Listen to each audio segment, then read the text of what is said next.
Is everything working? I'm going to assume that's a yes. Apologies for being a couple of minutes later than normal. Well, I say a couple of minutes, a minute later than normal. I just needed to get a couple of bits sorted out before we started. Oh, that's the music, okay. There we go. So, where we left off last time, the party had just finished their entrance exam mission, which is a pretty dang momentous task, all things considered. And the group had been told that they had a few weeks to gather themselves and take a breather. Oh dear. So, the same start as usual. You all awaken. You find that Mira is still soundo, which looks extremely tired, so perhaps leaving her there for now would be the better idea. Meanwhile, there is a note on Alice's bed, and she is not present. And you see that, I'm assuming one of you is going to pick up the note. Don't know which one it was. Yeah, I will. So, Milo, as you read the note that has been left on Alice's bed, it talks about having to go, that she has been called back to go and see her mother for a few weeks, and she will not be present, but she'll be thinking of you all and missing you. Alright then. Oh, tea. Anyway, enough of me drinking green tea. So, what would you like to do with this day? Obviously, you've been told you have free venture over the place. You can take a look at some guild postings. You can take a look at.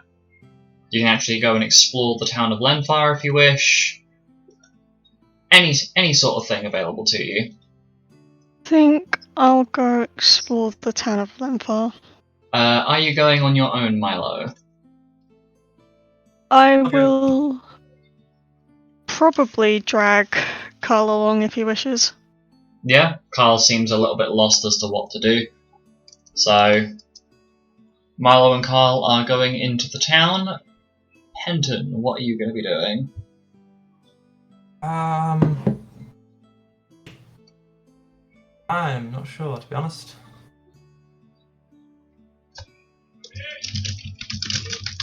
Probably not a good idea for me to be going out and about. Yeah, could do that. Normally as I close my window because I can hear people shouting outside. Yeah, okay. Try running a con, I guess. Okie dokie. And Jasper, what are you going to be doing? I'd like to investigate the town, go about on my own. Okay. So, you all gather up your things and decide to spend the day in a mostly separate fashion. Milo and Carl head out into the town of Lenfar, with Carl riding Rosemary, his what I'm going to call his steed at this point, the large chocobo, into the town. Jasper, you head out into the town to investigate, and Penton, you start making your way out. However, you're immediately ambushed by Xanis, who starts pestering you to let him tag along with you. Tag along with what? He wants to. From what it seems, he's taken quite from him calling you Patches previously to making up with you. It seems like he considers you a friend at this point. Oh, let me come with you. Okay. Well, it's a bit of a business venture, so you can't tell anyone about it. He shrugs as though he couldn't Might care find it a bit less. boring. Yeah, and I have to listen to Kay talk about science and magic for hours on end. You don't think I can handle boredom? And he puts his hands on his hips and it kind of looks a bit sassy at you. This child is sassing you. I'm not going to be able to convince you not to come, am I? Nope. Alright, you better keep your mouth shut about this.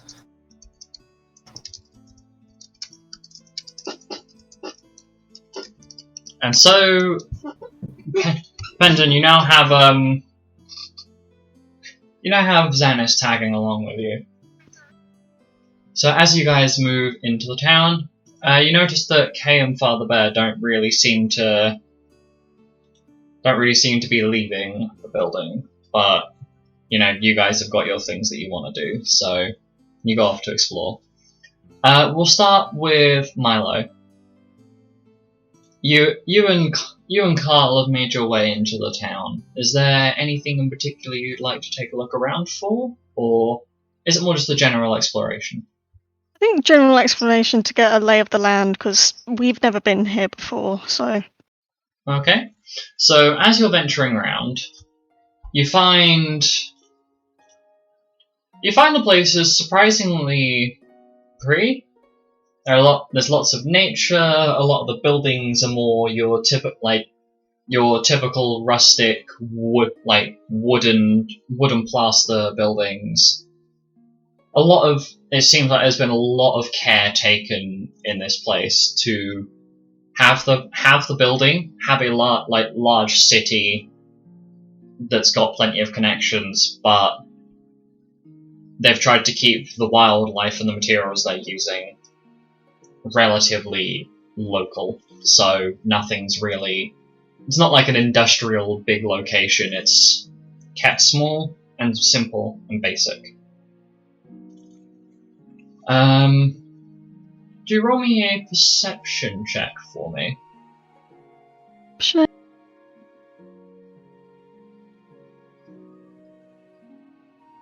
That is a 18. 18.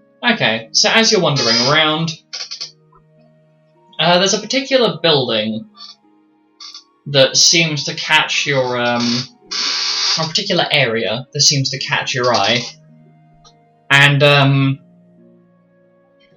it's a large inn that adventurers seem to be entering in and out of. However, strangely enough, it's a little bit barren around the area, and there are these large stone monoliths that circle it, kind of like a little ring around the building.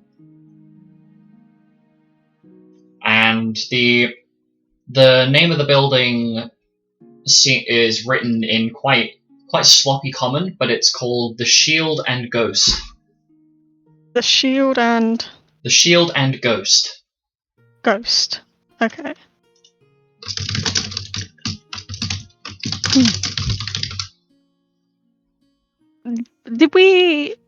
Was that the inn that we rode past on our way to the guild? Yes, it is, in fact.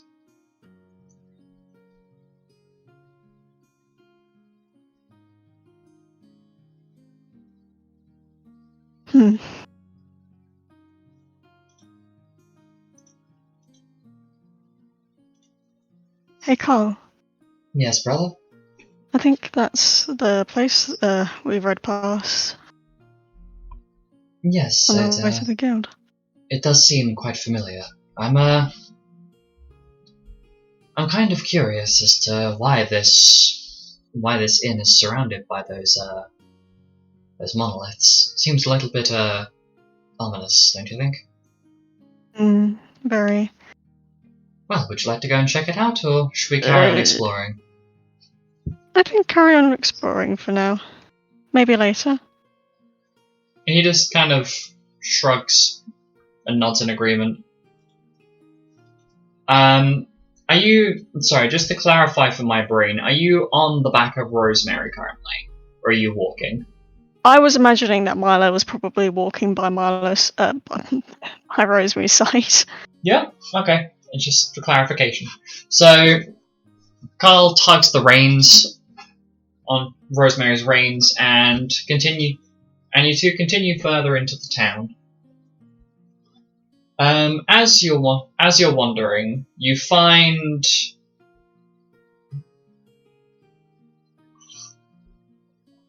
that there's a small billboard with some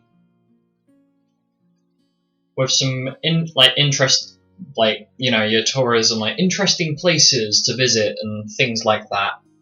And leading from that is a path that heads directly out of the town towards what seems like the very lightly forested area that you and Carl traversed through when you first landed on the island of Girafina.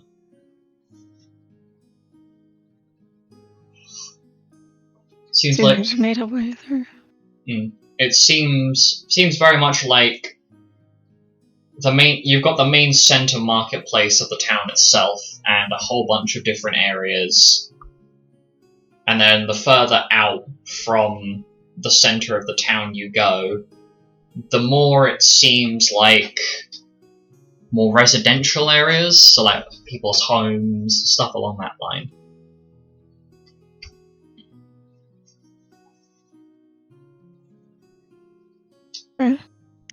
Carl, is there anything that you wanted to do? Well, I was wondering.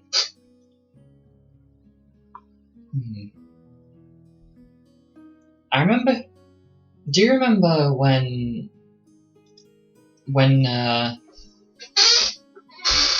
we were doing our entrance exam and Father Bear mentioned being an amnesiac? Yes. I remember it briefly saying it to Nora. Yeah, why? Do you not think it's a little bit strange, brother, that they're putting someone who has amnesia and doesn't really remember their own past as our mentor? It seems a little bit dangerous, doesn't it? Depends. Do you not trust Father Bear? Well, I wouldn't say I don't trust him. It just seems dangerous. What if he was some sort of like bandit before he became an amnesiac? It seems, I don't know, there's something off, but I can't quite put my finger on it. I'll follow your lead, brother. I'll be cautious. But surely the guildmaster must have had some reason. It doesn't really seem like much that Carl can say to further his concerns. And he just kind of shrugs and shakes his head. Yes, brother, my bad. I must be tired. It's been a chaotic few days. To say the very least.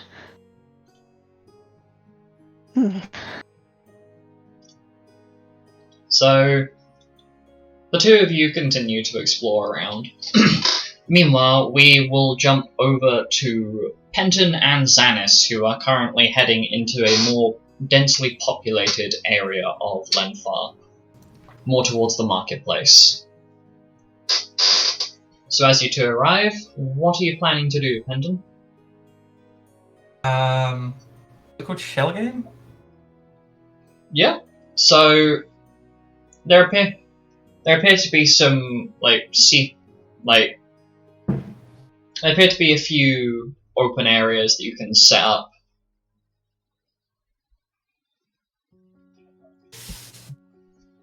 So I'm assuming you're going to set up and try and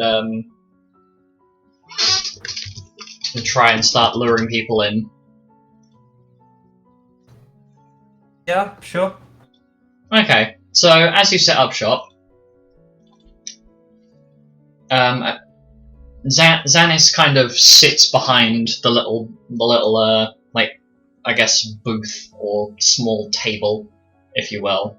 It's like a cloth, like a small cloth bit that you're kind of sitting on. Imagine it like a very small, condensed down chess table, if you will, in terms of like a height. Yep.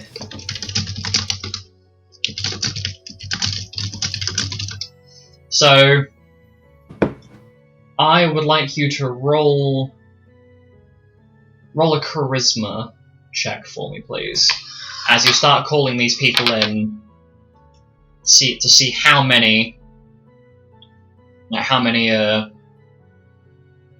kind of catch interest. I'd also like you to decide what kind of, like, as you're playing, what kind of betting are you going to be doing?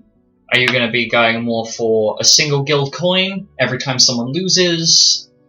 A 10 piece? 100, 1,000? What's the betting going to be for your con?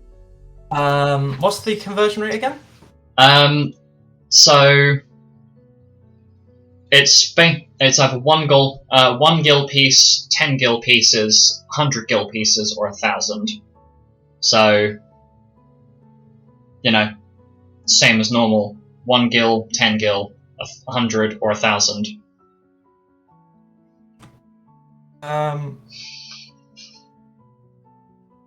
Well, what I can do is I can have like a sack or something I can put some money in.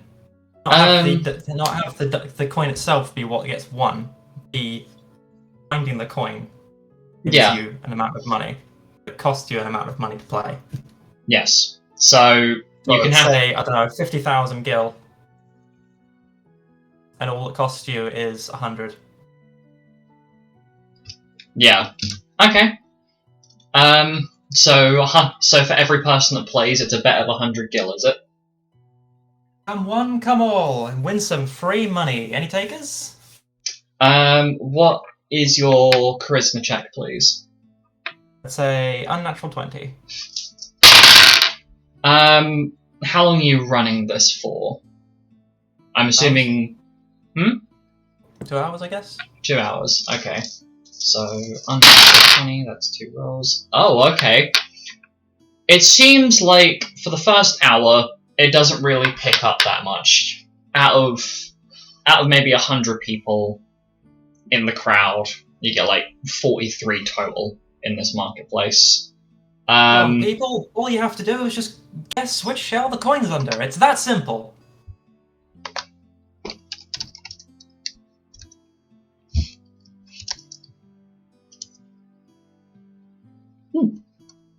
Okay, so out of those people, the 43 that you get, are you...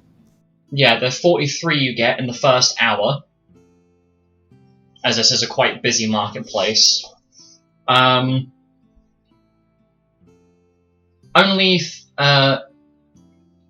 you'd say 13 of them just take the normal bet. So just roll D20 on my end.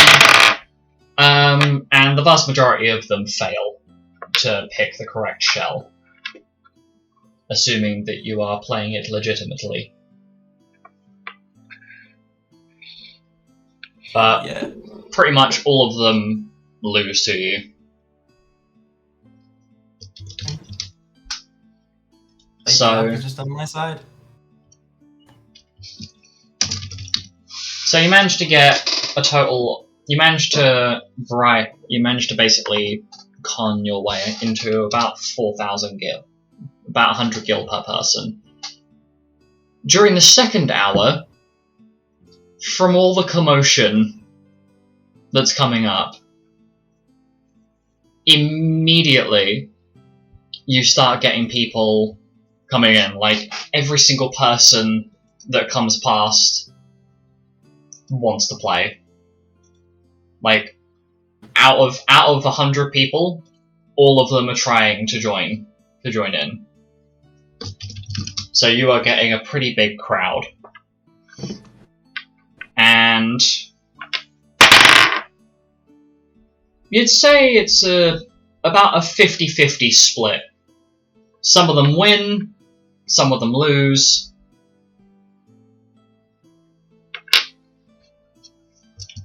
Plan was for none of them to win. Are you actually giving them proper money, or are you giving them counterfeits? That's the question. I mean, I didn't say I prepared any counterfeits. Touché. So some of them get close to winning, some of them lose. However, the ones that, like the 2 or 3 people are like, "Oh, we won!" You find that when you reveal the shell that's actually in, the people that are trying to win the game, or allegedly have won the game, are cheating, so they lose by default. So, out of that whole endeavour, you managed to gather a grand total of 14,000 gil from just conning people, because they're idiots apparently. Smiles and I roll 2 nat 1s to see the ratio of fails to wins. So your endeavour's going pretty damn well so far. But as you're playing, towards the end of the second hour, you have a large ursine male sit in front of the shells. I'd like you to roll an insight check for me, please. Uh-oh. What's there? Okay, I've got +0 to insight, so... Hey! What'd you roll? A waste, really, on this, but nat 20. Nat 20. It takes your brain a second to process what's happening in front of you. But this person that has seated themselves before you seems like... It looks like Father Bear. And you have to really it takes a couple of moments, but this person, while looking very, very similar, is not Father Bear. On his head, he wears a horned helmet and carries a black and red coloured shield that is currently sitting on his back with a large looking sword. It's a sword? Let me double check. Sorry, I should have all this ready beforehand, but I am being low brain cell today. Oh my god, pardon me, that was terrible.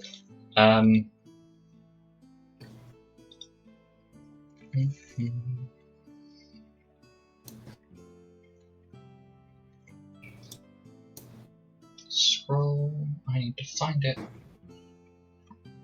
And I can't find it. Oh god. There it is. It's not a sword, sorry. It's a battle axe that is hanging from his belt currently. Good afternoon, sir. Would you like to try your luck at getting some money? Seem like an honest gentleman. Actually, you look a bit familiar. Have we met somewhere? Yeah, alright. I think we've met somewhere before, but... you don't seem that important. Right. What's the aim of the game here, then? All you have to do is guess which coin the shell is under.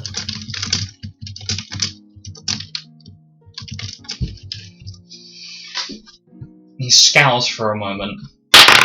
I'd like you to make a charisma save. Save? Is it just +5? Is it just add the modifier to the saves? Hang on. No. So if you look on the saves page, Save. it'll be non-magical saves. The whole saves charisma. page now. Yeah, there's a whole saves page now because it was just easier to do it that way. That's 5. Okay.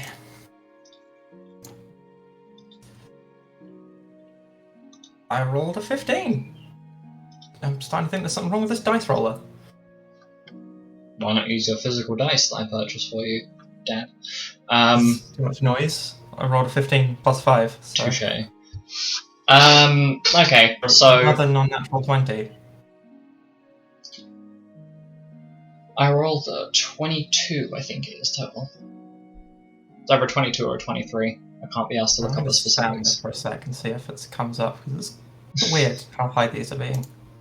Oh, it's fine. That was a 5. Cool. Yeah. So this the Ursine male, it gives you a very intimidating scowl as he picks a shell and points to the one on the far left, or on the left because there's only 3 of them, I'm assuming.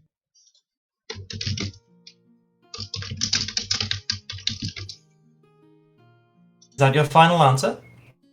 Yeah, might as well. It's not like this seems any form of legitimate, the amount of people you've tricked in the last few hours, but might as well. Sir, I am an honest man trying to make an honest living. Let's see what you want. As you lift up the shell, are you doing any sort of sleight of hand trick to try and move the coin, as you're well aware that the coin or token, whatever you're using, is under the shell that he's just pointed at?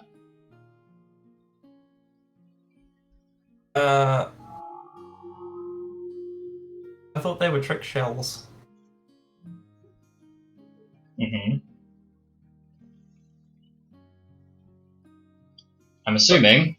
Yes, I guess so. Okay. Can you roll sleight of hand, please?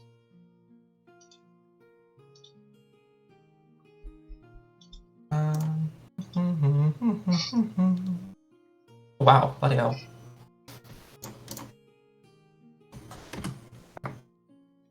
Plus 8. I just keep rolling non-natural 20s. That was a 12 plus 8. That's fine. So as you lift the shell, you kind of enable the trick part of the shell, and the Ursine male doesn't seem to notice. As you lift up the shell, and there's nothing underneath it. Oh, hard luck, sir.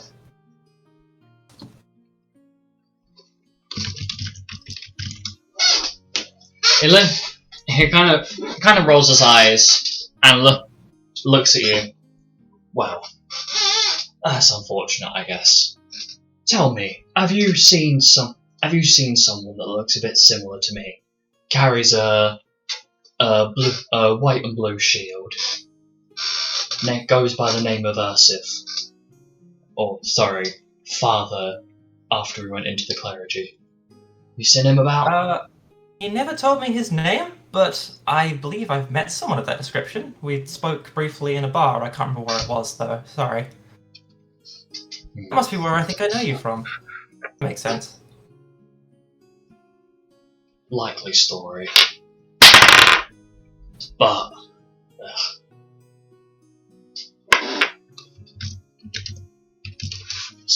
Suppose I can't really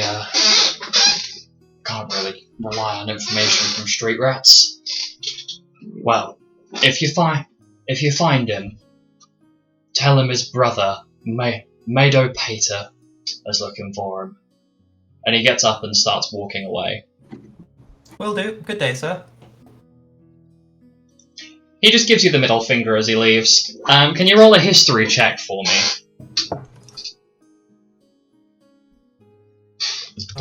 Plus 2 history. If I roll another natural 20, I'm gonna choose a different fucking dice roller. I did not roll another natural 20. I rolled a 14. It seems like the person that is being described to you pretty much matches the description of Father Bear to a T. not only does the guy the guy that you just conned look incredibly similar in physical appearance, but it's almost identical in terms of looks.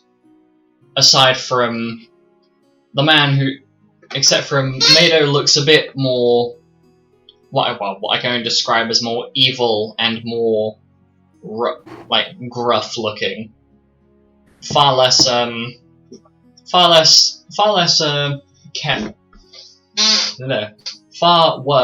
kept fur and the like in comparison, but the resemblance is borderline uncanny.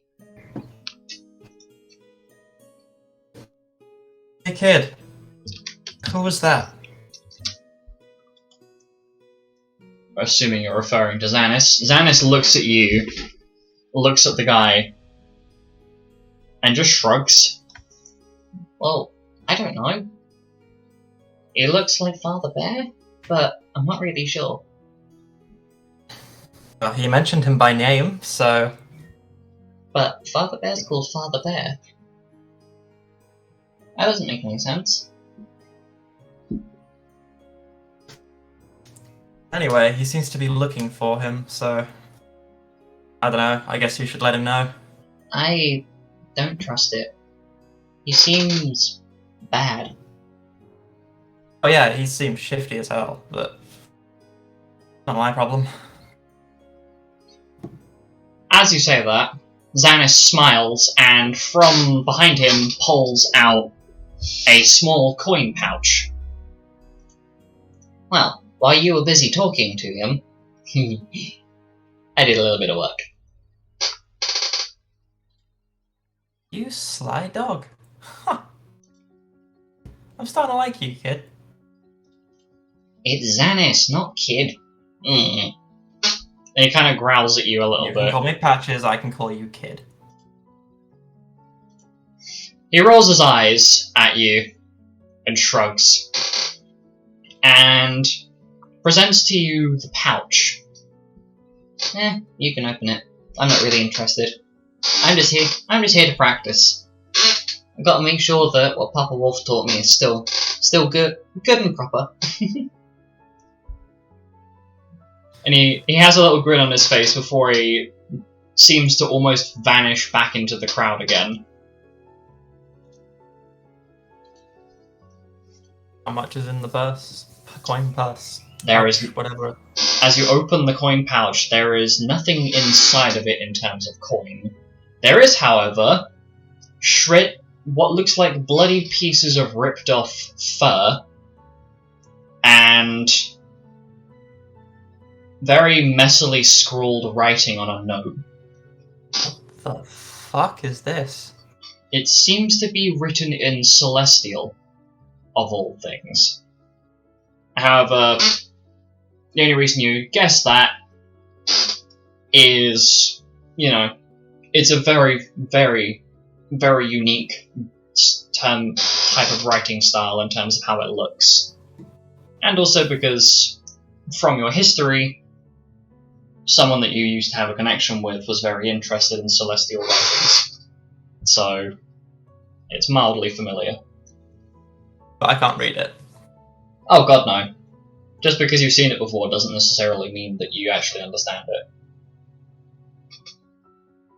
Fair enough. You've got no clue. Play a shopping list. Anyway, as you're wrapping that up and doing your thing, we move over to Jasper, who's gone about the town on their own to search for something. What are you currently looking for, Jasper? I'm looking for my brother, and yeah. Okay, so Look around. where are you gonna There's shifty people. where are you gonna try and start looking? Probably the centre of town, just looking for like shifty types, Shifty people. I mean, types that aren't Penton, Understandable. As you're looking around the town, can you roll me a perception check? I hope so. Ooh! Wow. Okay, that's a...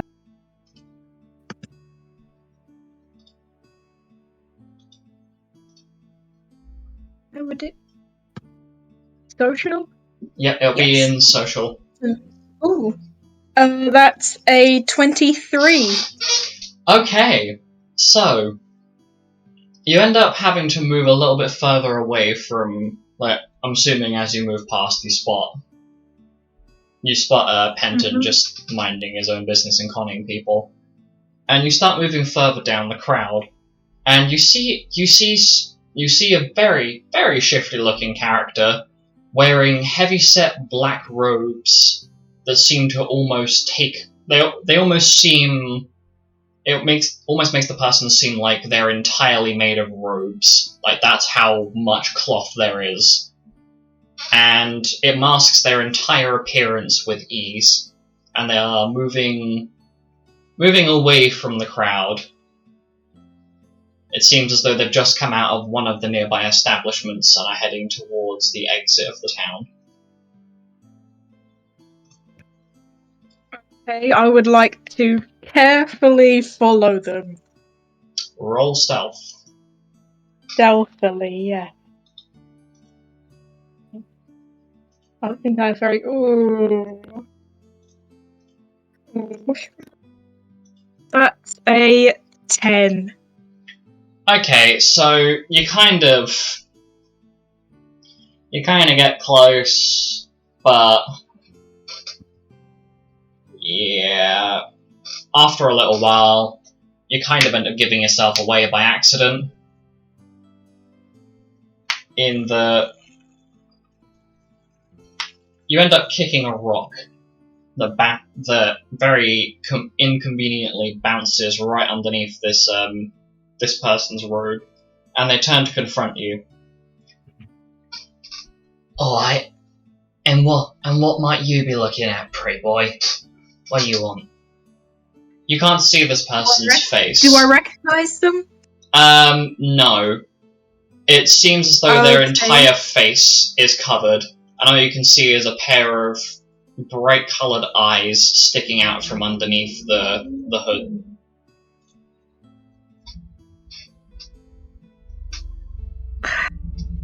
How far away am I from town?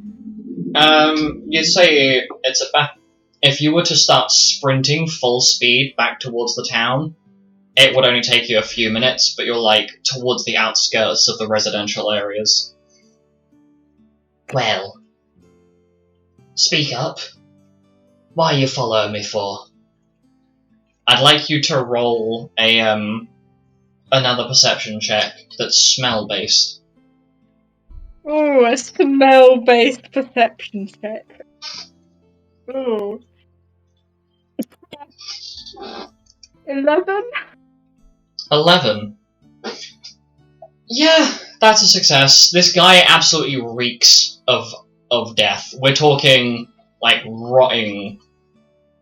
Like, it's almost as though they've been rooting around dead bodies for the last few years. They reek of undead material.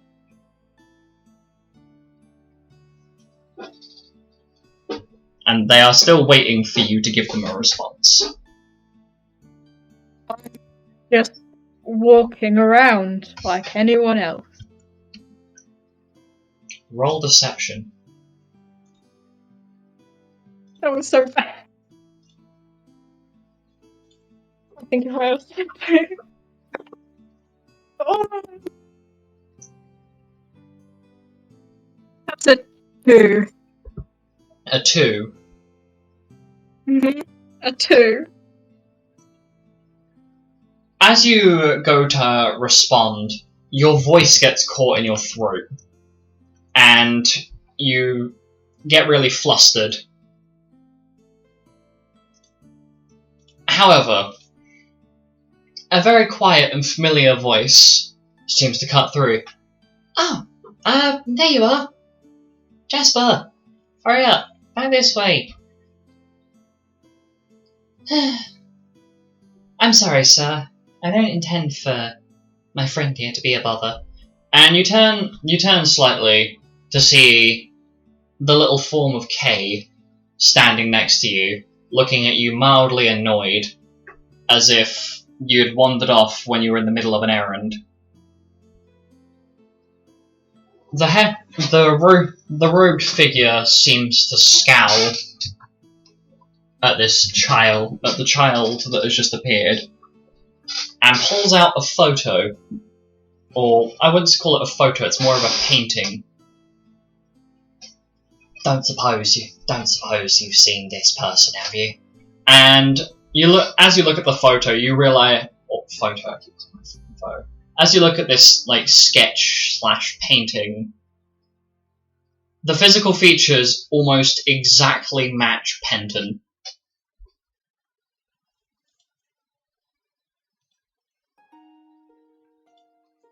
No. Roll deception.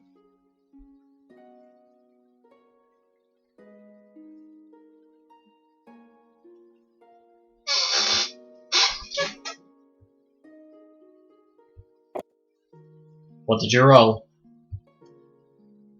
A natural one. Yeah, no, this person, this robed figure, sees through you completely. But doesn't seem to chase it up. And you see for a moment the hood slips slightly, and a sandy-coloured vulpine muzzle sticks out of the fabric. A very large, toothy and wicked-looking grin on this figure's face, as their eyes almost seem to light up. Well, I appreciate your time. If you do find this person, let me know. I have a complicated history with them. But I'm sure that they'll be happy to see me. Tell me, what was your name again? And he looks at you. It's very clearly from just the general facial expression. This person clearly has a pretty good idea of who you are, but you almost feel pressured. This is going horribly. I'm gonna grab Kay, turn, and fucking run. If I tell him a fake name, he's gonna know it's a fake name. Okay, So I have no other choice. I'm running. You grab hold of Kay's arm, and you sprint. Yes. As far away as you can. Yep. And in the distance, you hear almost a distorted sounding cackling behind you. And as you're running, you bump into this large ursine male, and you think it's Father Bear, but you're not entirely sure. But you proceed to just carry on full-on sprinting. You've got basically dragging Kay by her arm, almost wrenching it out of its socket, as you are just dragging her along as you are fucking booking it back to town.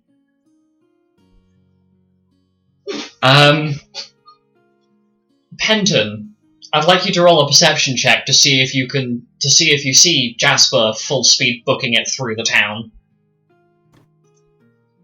Right.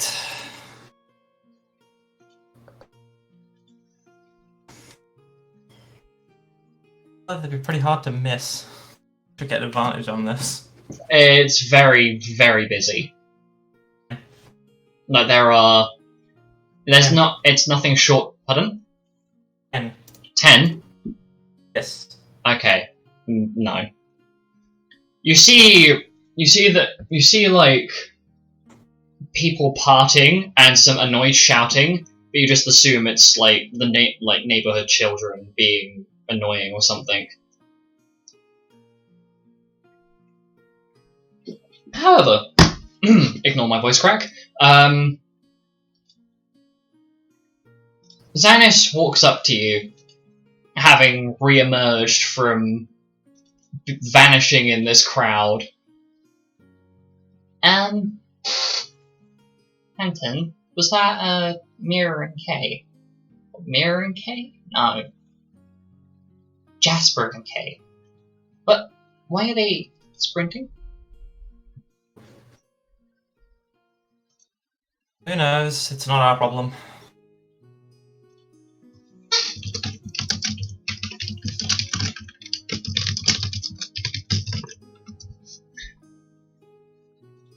As this is going on, Milo and Carl are making their way back towards the guild. Carl's request, wanting to just go and freshen up and clean up some of Rosemary's gear. And you see two very familiar figures booking it back to the guild. Is that Kane Jasper?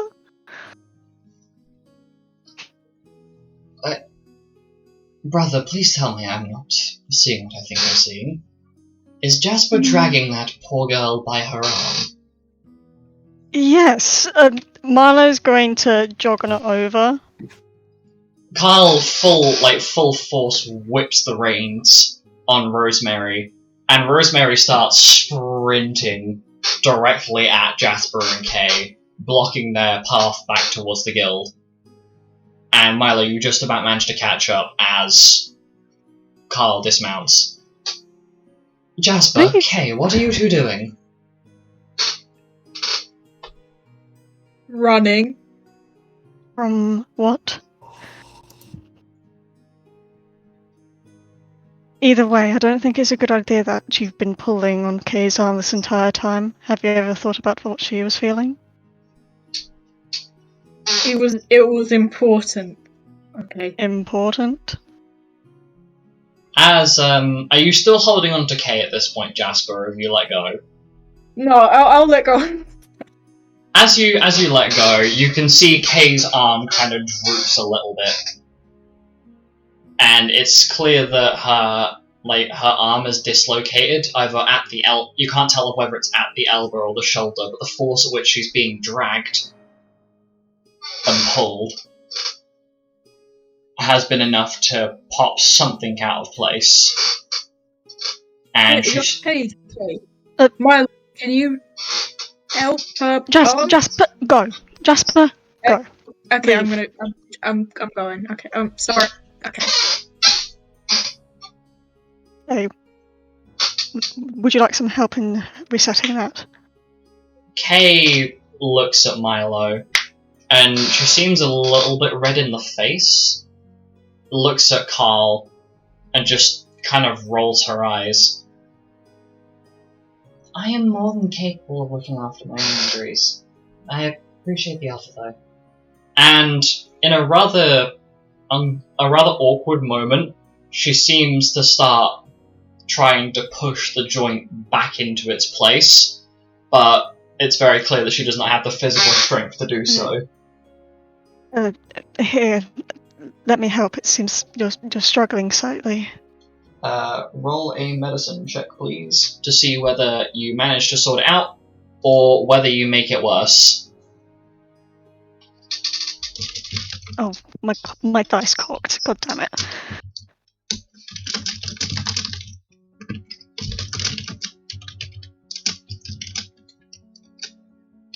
25.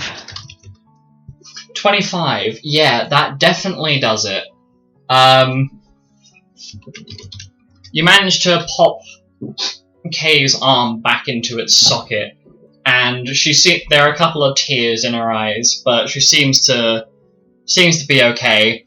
Before she goes she very, very slowly bows to you before sprinting full speed after Jasper, her staff in hand. And you see the two figures retreat into the distance. I wouldn't want to get between that. Say, brother, she seemed to be looking at you rather, Very similar in the way that you look at, I've seen you look at Father Bear. What? Never mind, it's probably just my imagination. Shall we get back and, help clean up some of, give Rosemary a bit of a wash? She seems a bit dirty Yeah. after the last couple of days of travel. Very. Come on, Rosemary. Who wants a little brushing?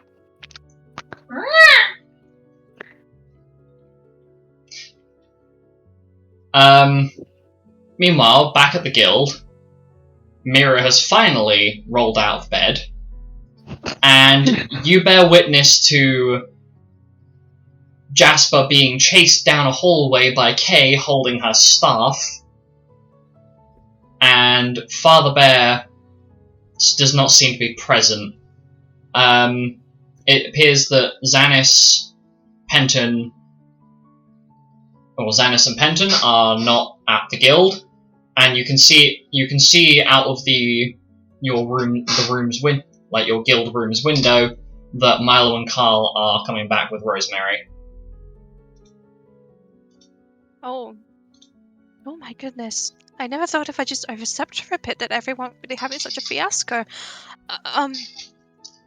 So, Jasper, is Jasper literally going past me as we speak? No, Jasper's going down a different hallway, with Kay following, staff in hand, looking like she's about to bonk. Well, everyone's going I'd like to add that Jasper's screaming sorry while he's running. Oh my god. Maria's just gonna look at him and go, "It's okay! I was still awake anyway." Oh god, okay. I guess I can go do my own thing? Can I do my own thing? I'm a bit lost. This is what happens when you spend an hour hoovering the floor. Yes. Brain just doesn't work. So, you decide to get ready to head off and do your own thing, which is around the time when Milo and Carl re-enter with Rosemary. Oh. Samira, you're awake? Yes, I did have quite a nice sleep. How are you? Alright. I suppose. Good. It's been quite a ruckus since our first mission, hasn't it? That is certainly one way to put it. I'm not too sure why Jasper's screaming sorry, though. I already him, but he's still going. He isn't apologising to you. He's apologising, or attempting to apologising, I should say, to Kay, who isn't very happy. Why? What happened? All I know is that Jasper was running away from something and was pulling on Kay's arm the entire time. Did you get hurt? Oh, yeah, yes. Oh. That's not very good. Did you help? I helped her reset her arm, but she immediately ran off. Well, hopefully nothing else happens. I mean... Where is Alice? Milo goes and grabs the note off of Alice's bed. I assume that we left it there. Yeah. Alice appears to have gone back home for a few weeks. Oh, and she didn't tell me? I mean, you were asleep, so... I suppose that is true. We all need to get enough sleep nowadays, but it's hard when, well, everything's going on.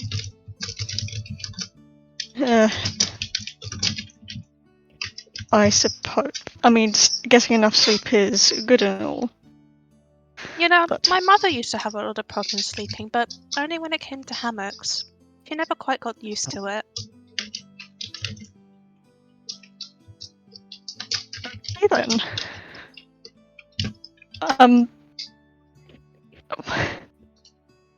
I'd like to think that the Atisa gene just isn't cursed with hammocks, but I've yet to try one myself. Dear Lord. I do hope I don't plummet into the earth just like my mother did. Plummet into... What? Her lipstick went everywhere. It was hard for them to decipher if it was lipstick or her blood. Oh well, some things just happen like that sometimes. Anyway, You moving concern me. moving quickly onwards. As you two are having your conversation, Carl has settled into gotten Rosemary settled in the room, and we cut to Jasper, who has been cornered at the end of the hallway, with Kay rapidly approaching. You are currently backed into a corner. Kay is standing there, staff in hand, and she's approaching, kind of using the staff as similar to like a walking stick, if you will. Mr. Hyde, we need to have a conversation. Yay, I'm so sorry. I didn't mean... I don't even know how... I'm sorry. I wasn't referring to what just happened. I know what you are. Is anyone... You're incredibly obvious. You would think that the recent reports, alongside you suddenly appearing, wouldn't be obvious. I won't say what you are to the rest, but just be careful. Also, we should probably tell the others about what we saw. Yeah. And she is almost scowling at you at the moment. Like, this is a very different look to the normally quite shy and tame expression that Kay has. This is very almost authority level of glare on her face. Anyway, I've got to go and find someone real quick, so I'll return shortly. For now, go back to the room. I think we have a few things the group needs to discuss. And she proceeds to walk away. Without another word. Fuck. Shit. Meanwhile, we cut to the front entrance of the guild, where Xanis and Penton are slowly making their way back. And standing in the entranceway, as you guys are returning, is Kay, who, with it between the few minute gap between her conversation ending with Jasper and now, she has come to the front entrance and is waving at Xanis and then proceeds to look at Penton. Mr. Lunannon, do you mind if I have a word? Sure. She leads you towards a more quiet area. Like, Xanis just kind of wanders off into the guild, probably going to go and find his one of his dads or one of the elites to go and have fun with, and I don't know, play a game of hide and seek or something. You're not really sure.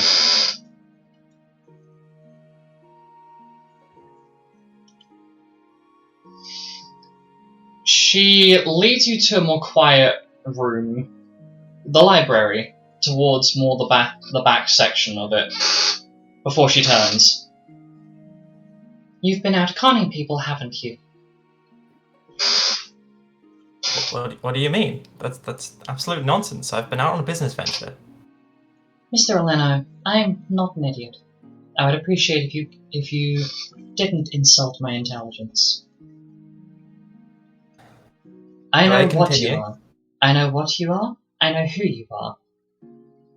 Unfortunately, it seems as though Alice and Gort have a few brain cells loose, in that they say they speak before they think. Quite exploitable, but I know what happened to you before you came here. Oh? Tell me, how long were you going to wait until you shared with us that you're not actually a merchant? That you were assisting a desert hollow fox.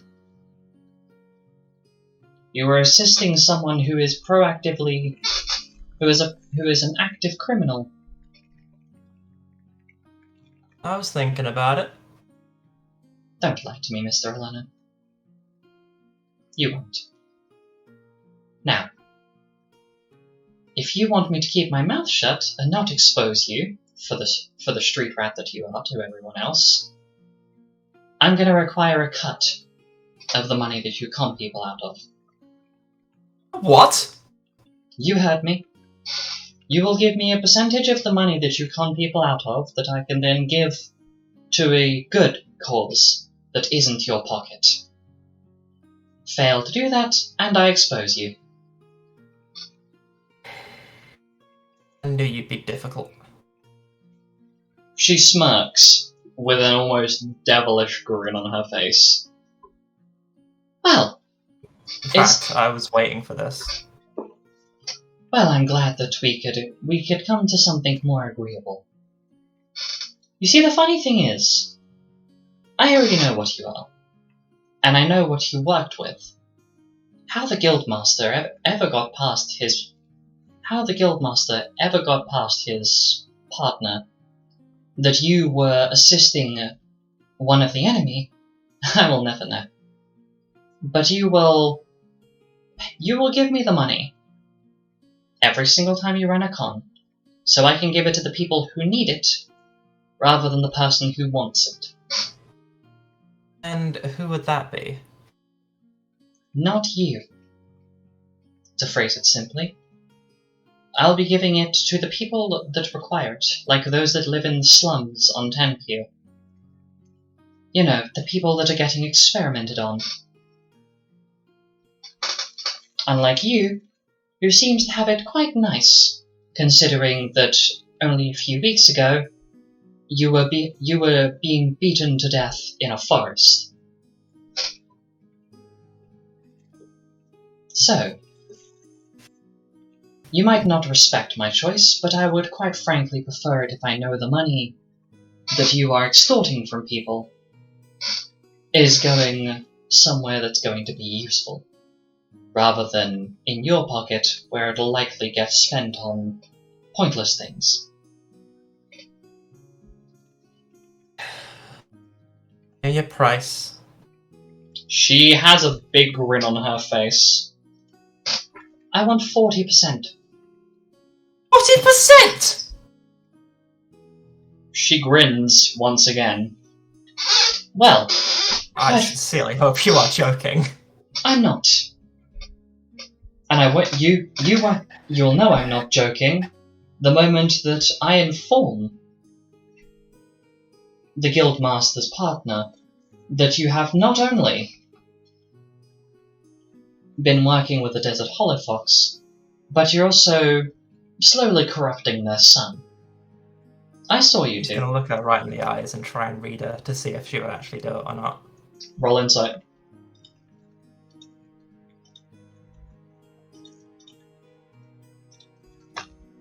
Something. 17. Versus K's deception. Well, not deception, but no, it would be deception. You rolled a 17 total, yeah? Yeah. Yeah, it's a fail. You cannot read her. It's uncomfortable.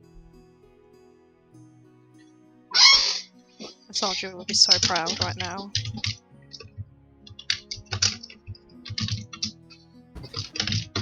Fine. She smiles. Well, I'm glad that we could come to such a helpful agreement. gonna pull out the pouch that has the fur and the blood in it. You want 40% of this as well?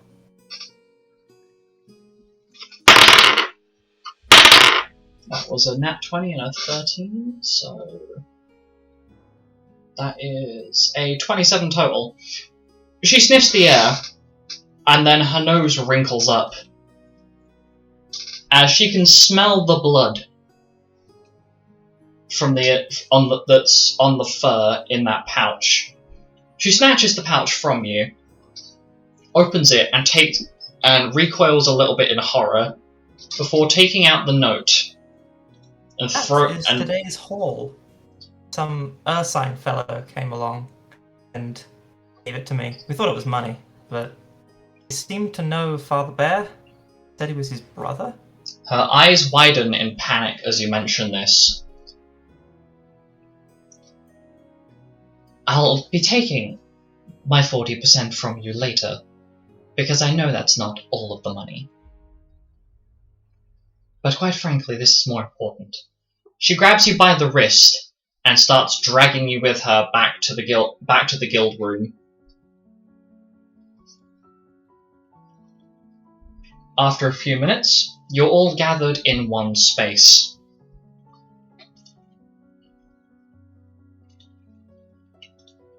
Kay proceeds to throw the pouch onto the floor. It's the strap of the pouch unravels, and much to everybody's horror, the contents spill out slightly. Hold your noses, people.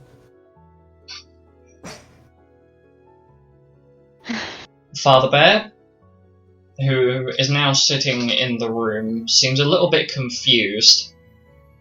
Xanis looks curious more than anything, and Carl looks justifiably mortified by the fact that there is now just bloody ripped off pieces of fur on the floor. Kay, what is this? Without really justifying it, she walks up to, I believe it's Mira. Yeah, she walks up to Mira, opens the note, and puts it in Mira's hands. Read what it says. Do you read it, Mira, as the note is written in Celestial? Oh, okay. Yeah, I can. Well, can I read it in my head first? Yes. On the note, it says the following. Dear Mr. Hyde, I have what you are looking for, and here is the physical evidence of what I have. You should recognize and know this, and what it means. I have him, and a little friend of mine knows that you are connected to someone that he owns.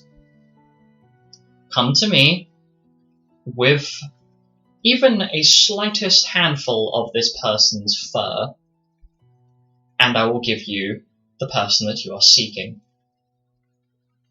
That is what the letter reads. Do you announce it? Yeah. So, as Mira speaks, she reads word for word what I have just spoken.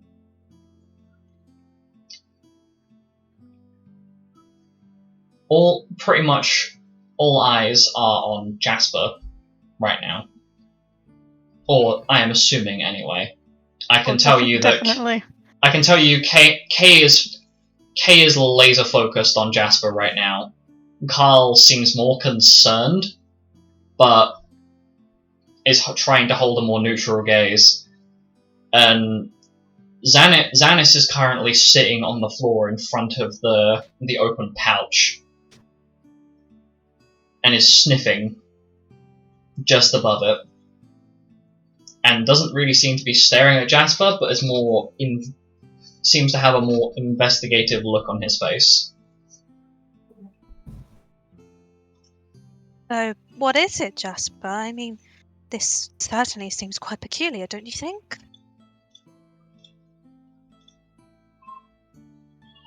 Yeah. What, can I see that? Just, can I see the note? Do you promise not to rip it? It's quite nice parchment. I promise. Pinky promise? Pinky promise. Okay. Be careful, it's papyrus. If you I say know. so. Does it say what she said it says? I speak Celestial, so. Yeah, it pretty much says the exact same thing, and you can understand it from the language that you've researched during your time of dealing with fellow nobility. And it pretty much seems like the person that you are looking for has very much been taken hostage.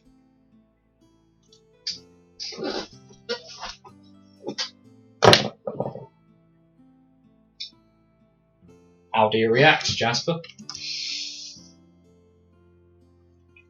I'm just in shock right now. So, I'm gonna ask, who found this and where?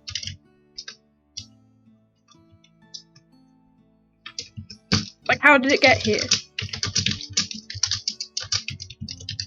Xanis looks up. Oh, that's easy. I stole it. You stole a note with my name on it, and it just happened to get to me. Well, That's a crime. I took the money pouch to help Penton, and I was trying to help. And he lets out an upset whine. Well, you have good intentions, so I suppose that's the main thing, but perhaps don't steal things in future. It's If you weird. can help it. Diana just shrugs and carries on sniffing the pouch that's currently on the floor. It's almost as if it was there purposely. I'm just confused. I mean, Jasper, you're human, aren't you? What kind of non-humanoids do you know?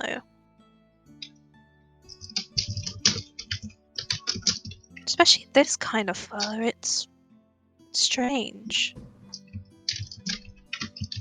Just one. Yes. Go on. Ow. Sorry. Lupus.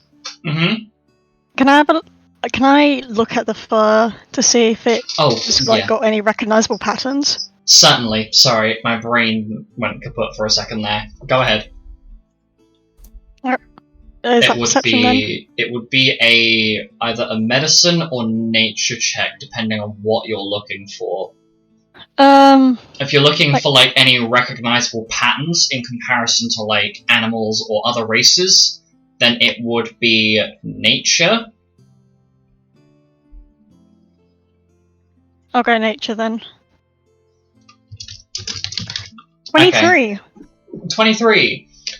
You recognize this fur as being more lupine in nature, so perhaps a wolvenite or something wolf-like.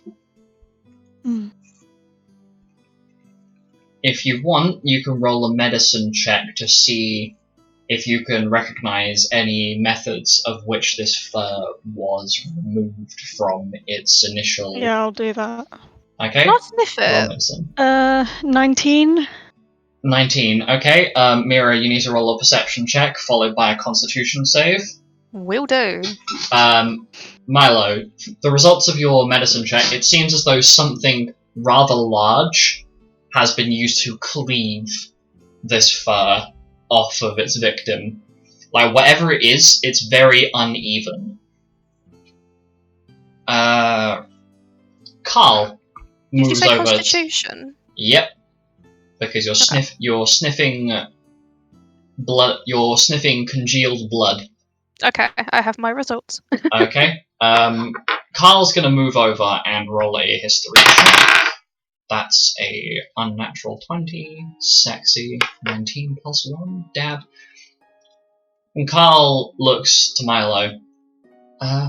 Brother, this looks very similar to some injuries I've seen during training with the axes that I've seen some of the Forest Guard using. I remember that would make sense. I remember Sieg teaching me about it while I was learning to ride. That would make sense. The fur does seem like it was something large was used to cleave it off of whoever it came off of. And it also seems lupine in nature. So...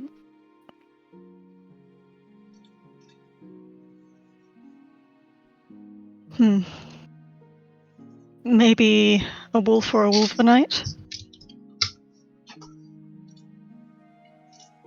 It seems at this point that Xanis immediately pops up after sniffing. As Mira leans in to sniff the fur. What did you roll on perception? 18. Yep, it smells like blood. It smells like bloodied fur. What was your Constitution save? 15. You're lucky enough that the smell of congealed blood and fur does not make you immediately want to vomit. However, it's a very, very unpleasant smell. I kind of want to see how dried the blood is to see how long ago it was taken.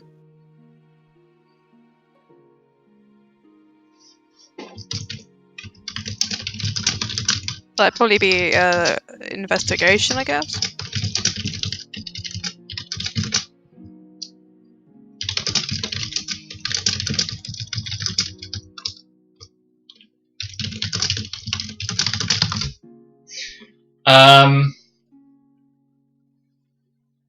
If you're checking that, I'll just use your same perception roll. It seems as though the blood is several days old.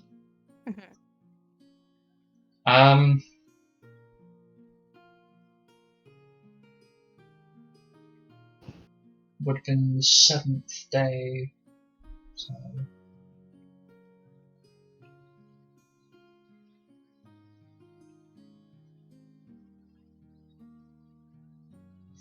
So you would say that, given what you've seen in books, it's about 4 to 5 days old. You'd say the last time you saw, like the last time that this has been touched would have been around the time of either the new moon or the full moon. You're not really sure, but it's just under a week at most. So I'd have to say that this must have been taken about 4 or 5 days ago, if I'm correct, by how the blood is staining. Xanis looks over to Milo. You know what it could be? It could be from a werewolf, like Papa Wolf and Papa Fox told me about them before. These big, scary things that they can be really, really deadly, and they infect people and bad things. But then you have good werewolves like Papa Wolf. They're nice, they don't infect people, and they're really cool. And he kind of giggles to himself. During the entirety of this, Father Bear has stayed uncharacteristically quiet. It does line up with the lunar cycle. It would make sense.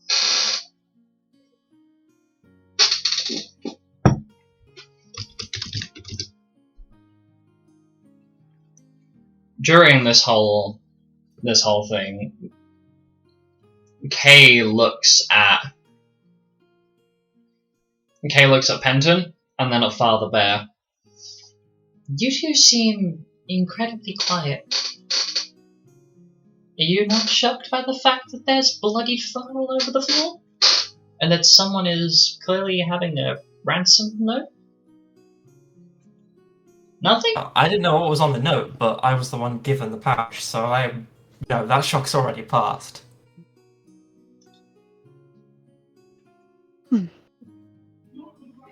Despite... Vanis. Yeah? Sorry, did you want... how easy was it to get the pouch? Xanis frowns for a moment. Well, I mean, it's kind of easy. You know, it's not the first time I've done that. You know. But did it seem unnaturally easy? I don't know. Those new gloves that we got from the bandits have made it really, really easy. But I don't know. He scratches his head.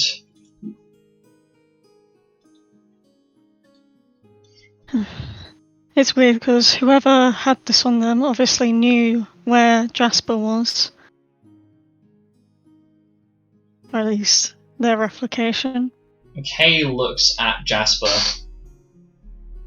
Say, didn't we meet someone kind of suspicious on our way out there? Why you dislocated my arm? I'm sorry about that. I didn't mean... But anyway, I was about to say some... Penton. These people know you. You know me? Yes. Explain. Okay. First you have to promise not to ask me why I was... You know what, never mind. Okay, so I was following this guy.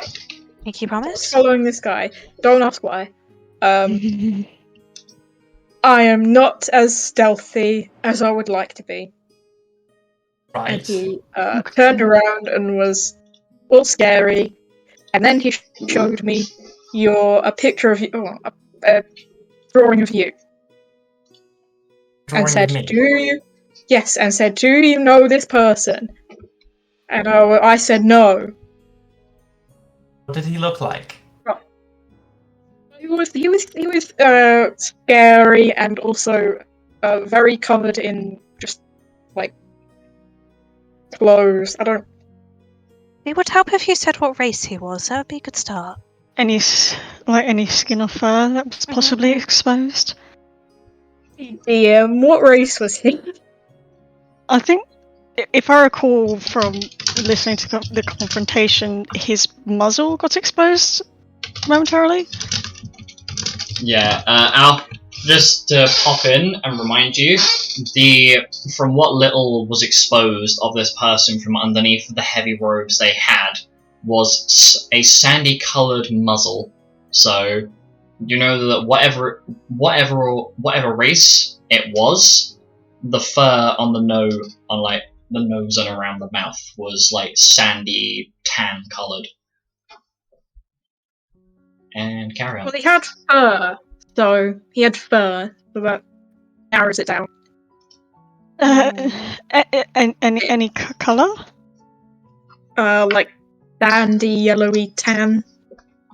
I have a question. When we were passing on the day that we arrived at the inn, did we did Milo see the fur colour of the Vulpine? Yes. Was shouted? Okay.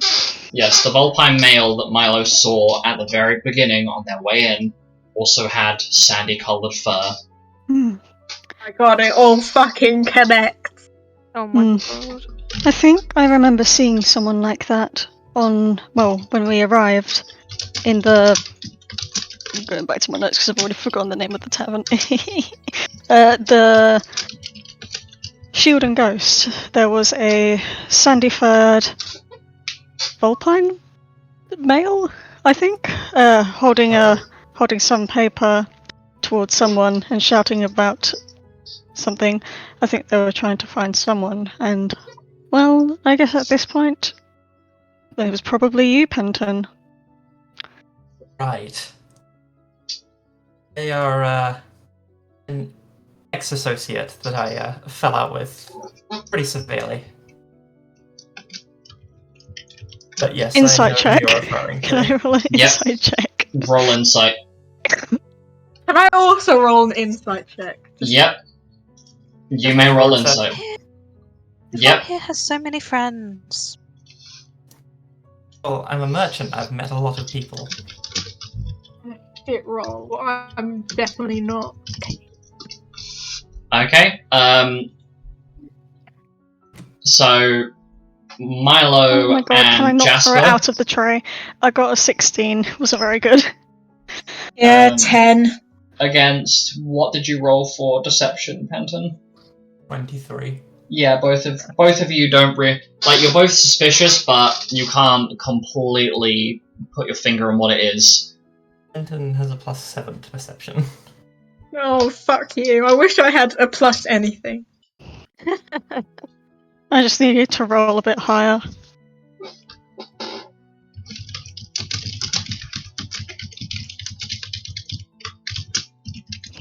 By a bit, I mean a little bit. A little bit more than that. So, trying to change the subject, Penton is going to bring up something else. So, that man who gave me the fur in the pouch was an Ursine male, and he said he knew Father Bear. Said he was his brother, I think?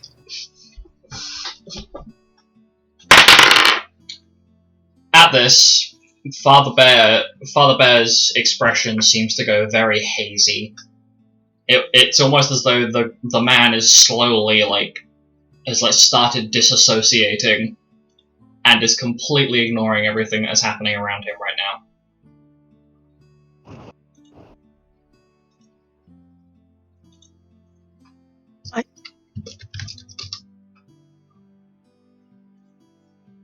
So the moment Penton brings that up, the expression on Father Bear's face goes from one of just being neutral and sitting and watching and listening and trying to process the information being presented. It's clear that the guy has started disassociating and doesn't really seem present. There's a very distant look in his eyes.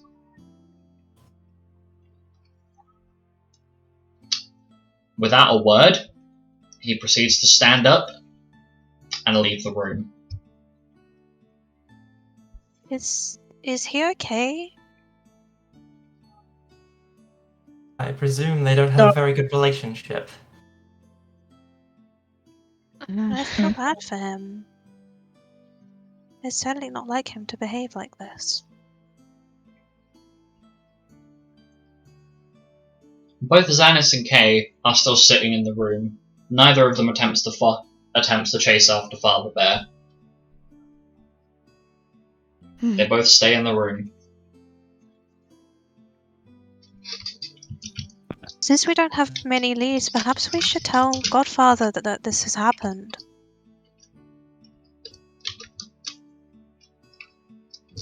Right, who's Godfather? Ep3, of course, I thought you knew. So the guild leader, right. Yeah, he's my godfather. My mother was very, insistent about it, apparently. There was no one else she wanted. You don't know about Did you telling mention anyone. this before? Oh, I've said it before. I guess you guys just didn't click. So, are you guys going to go and report this to the Guildmaster? Guys, I think we should talk about it a bit more. What Why, would Jasper? you suggest? What's there We've to got talk no other about? lead.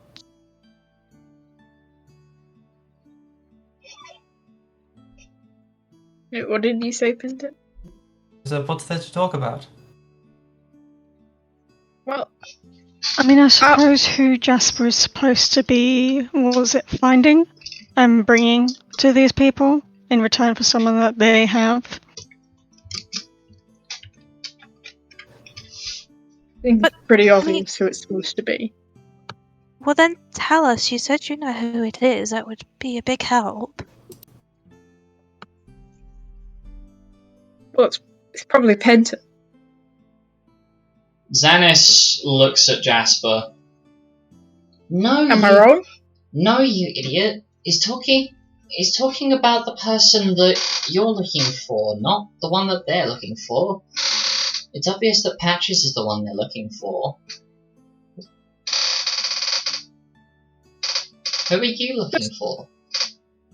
You're really quiet. I don't like it. And you smell funny. Not like dirty smell, but you smell strange. And now Xanis is slowly approaching and starts sniffing you, Jasper, very suspiciously. I'm gonna move backwards. I'm gonna move backwards as soon as he starts sniffing me. I'm just... Jasper, There's no need to sniff. Oh, pardon me. look, I can tell this is very personal to you, so you don't have to tell us if you don't want to, but it would help everyone, and especially you. You know, we're a party here. We're here to help each other.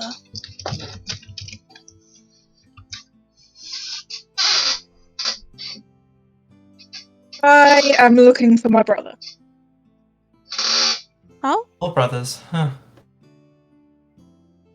Mm-hmm. What's his name? Abraham. What happened to him? Why are you looking for him? Why does he have He- fur? One He question. went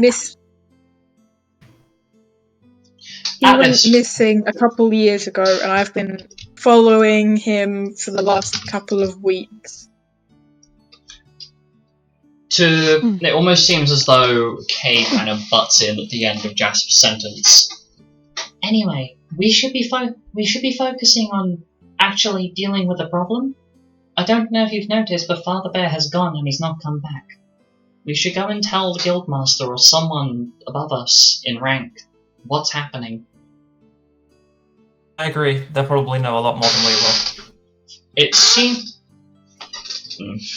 as though she has a point. Father Bear has left and has not come back. Like, there is no sign of him returning. Most of his things that he would normally leave behind are either, like, whatever's not on him has been left, and he has just vanished completely.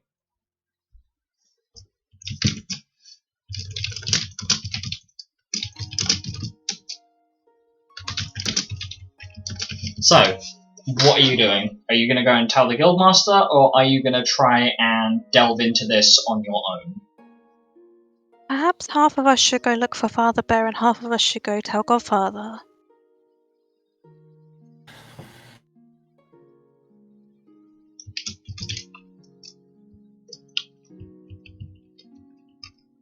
I mean, would you even know where to look? Well, Xanis, you can always sniff him out, right? Xanis seems very troubled, but just nods quietly and gets his things together to start searching, with Kay very swiftly following behind. So, Mira, Jasper, Penton, Milo, and Carl, where are you going? Following.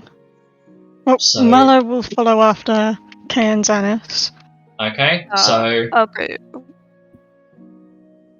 I'm gonna make Okay. I'm gonna make a presumption here.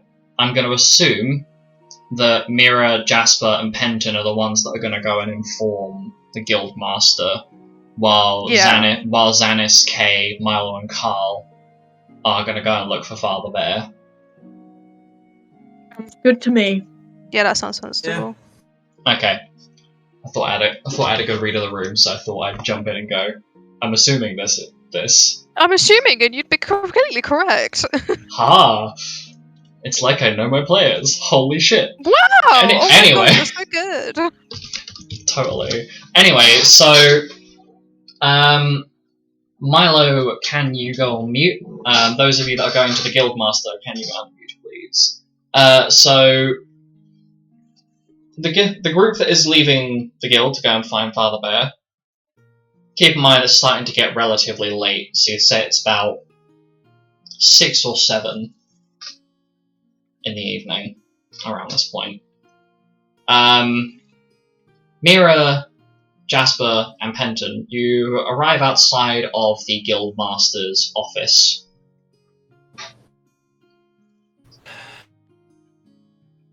We knock on the door. Your honours. As you knock, Penton knocks on the door. Penton, you hear a voice come from within. Come in. What is it? We have news. Right. The door opens almost as if on its own, and I'm assuming the three of you enter. Yeah. Okay. As you enter, the door closes behind you once again on its own. You Oh, are magic standing. You are standing within the Guildmaster's office. Lupus is kind of half lazily lounged in his chair with his legs up on the desk. I'm gonna say Penton will have picked up the Pouch. picked up the fur and brought it with.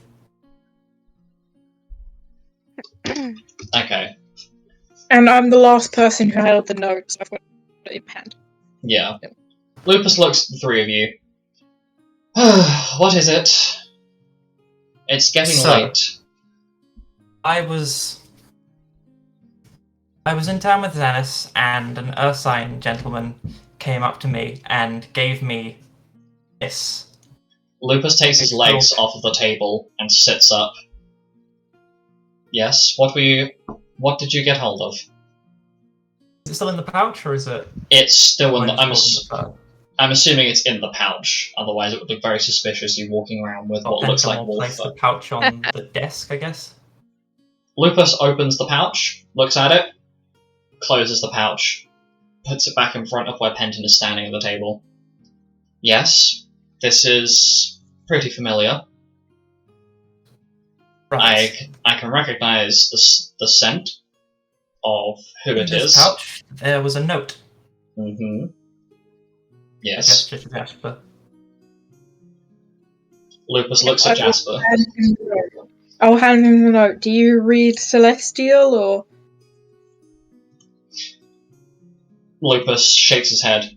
I don't read Celestial, no. Unfortunately, I spent most of my time studying Runic over Celestial, so if you could please tell me what it says in the note. I'll read the note out for him. So as you're reading it, a scowl forms on Lupus's face. Tell me, did this Ursine gentleman give you his name? I can't quite remember. Let me think.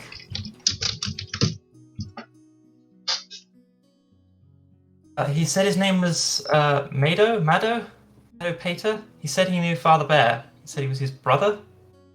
At this point, Lupus slams his fist into the table and stands up. The chair behind him falls over. Whoa. Where is he? Where is Father Bear? Please tell me he is still within the guild. He got up and left. But the other a few of us are out going to look for him.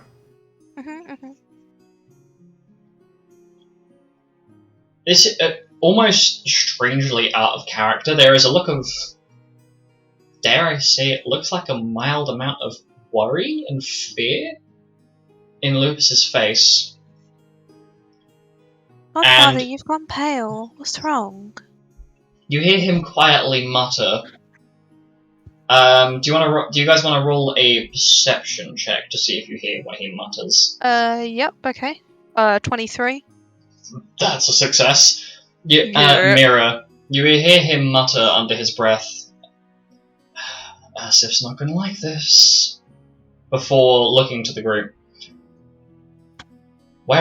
So, who did you send? I'm assuming that Milo and Carl went, and I'm presuming that Xanis and Kay are still at the guild, are they not?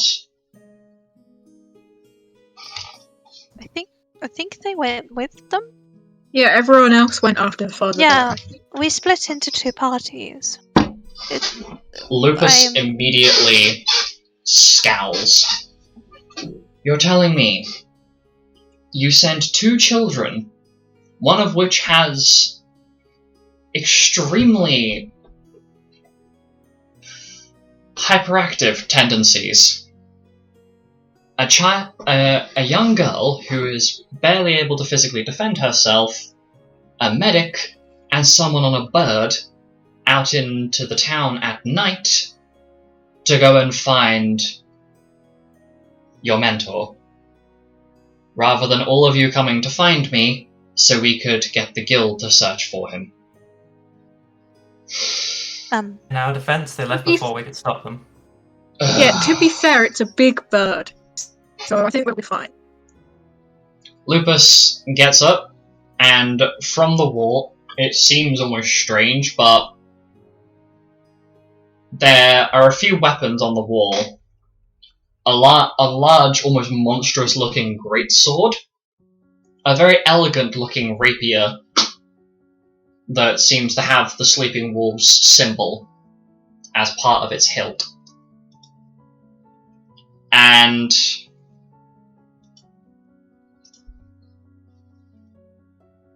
what appears to be a collection of 8 hand axes that are attached to 2 long belts that are split between 2 belts down the back of Lupus's waist. Right, I will come with you to find them, and then we will find Father Bear. I would normally send someone else to look, but considering it's my son and Lilac's daughter that are currently out there, including both of Karina's kids, I am somewhat responsible if any of them are injured, especially my own son. Let's get moving. What about Yes, Ziffy, sir? What about him? He's busy trying to hunt down a very particular person. Tell me, you haven't encountered any suspicious figures out in the town? Anything that smells like death? Like death? I make an insight check for him saying a certain figure or whatever, Okay. to see if I can, if he referring... Yeah, you know. Oh my shit. Suddenly I'm rolling awful. This is so fun. 8. Wow. So you're rolling insight against Lupus. Okay, let me roll. Would it be a straight charisma save? I feel like it'd be a straight charisma save. Oh. What did you roll total? 8. Okay, yeah, no. No. You find that you are completely unable to read him. It seems almost as though Lupus has had a very, very common practice of keeping whatever his thoughts and feelings are underneath the surface, and you cannot get a grip. Okay, I also want to just answer his question about if he smells. What Go is for that it. sound? Pimpin'? That's probably a plane going overhead or something. I think he's got a blender in the background. Yeah. Totally. Milkshake time. Anyway, serious mode. Okay. Mhm. Actually, we did. Me and Kay found someone who smelled, like death in town. Lupus's eyes widen in horror, and he sprints out of the main door. To which you see him gather together a couple of the Wolvenite elites. Oh.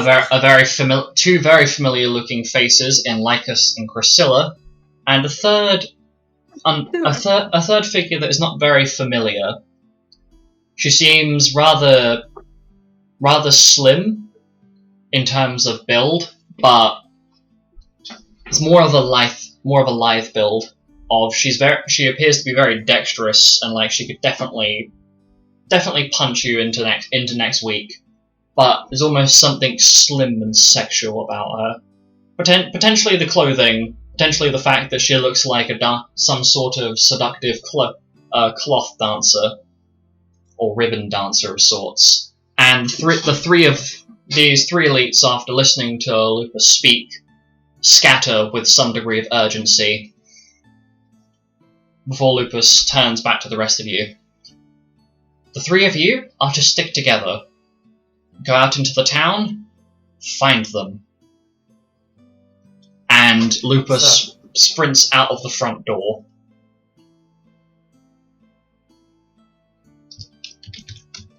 you think we made a mistake? Let's not worry about that now. Let's just get going. Can we make sure we're actually prepared? Yes.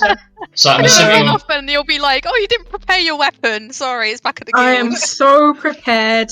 Dark arts or whatever. Yep. Okay. So Ready I'm to ass- smack down if need be. Hell Okay. yeah, bitches. Let's go. So We you are the guys cool are friends. team. Meanwhile, out in the town, the sun has descended, and it is getting very quiet. The lanterns in what I'm going to describe as like a magical candle for street lamps light up, casting the entire town in shadows. Everyone has clearly either gone to bed or is at home. Milo, Carl, Rosemary, Kay, and Xanis, you are wandering through the empty streets, and there is an uncomfortable silence. I don't like this. Something doesn't feel right. Something smells off. You don't even need to focus for it, you can smell something dead in the distance.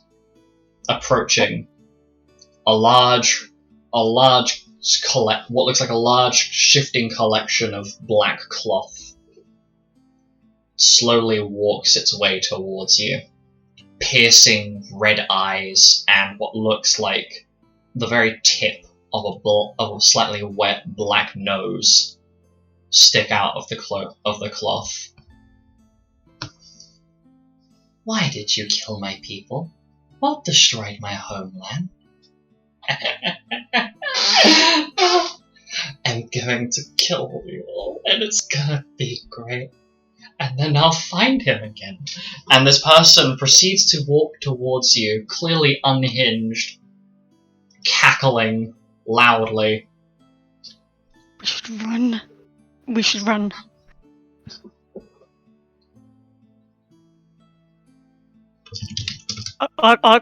Sorry. Sorry, I don't think anything I just said got picked up in the microphone. It did. Carl immediately seems to be in agreement with you, offering to let Milo hop up onto Rosemary. However, Xanis and Kay seems ready to run, but Xanis is oddly frozen in place. Nice. Milo's going to run towards Xanis and grab his hand.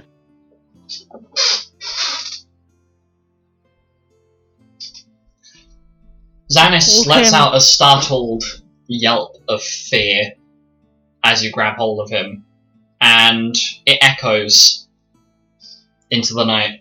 And you see a pair of almost sad-looking green eyes come up behind you both, as the Ursine male from before, wielding battle axe and shield in hand, blocks the other route of exit for you.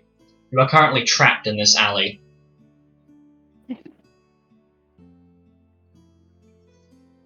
It would seem like you're cornered in.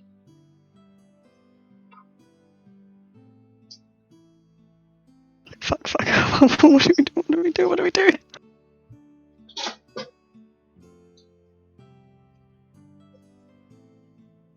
In the distance, you hear a loud howling.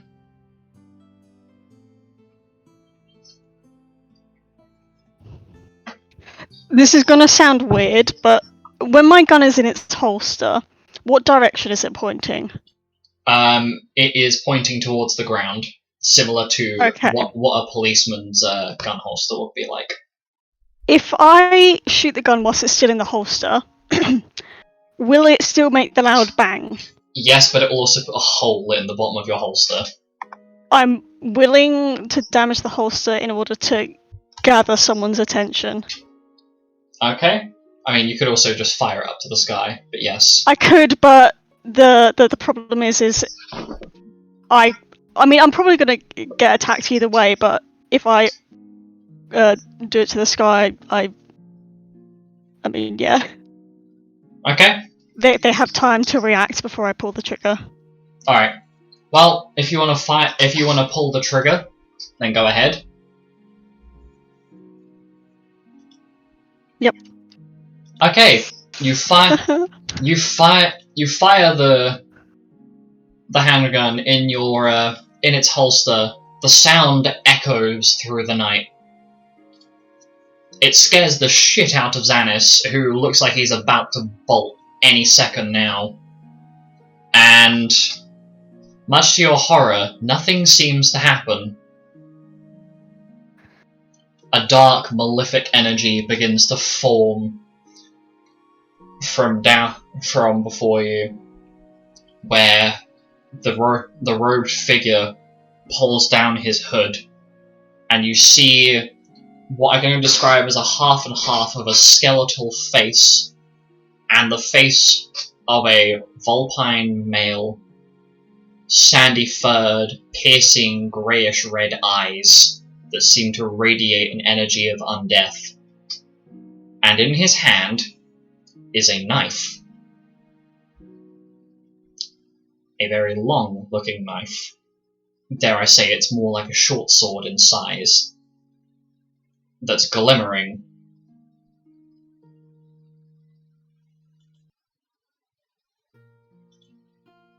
Is there a way to escape, or is there then no other way? There does not appear to be any way in front of you or behind you to run.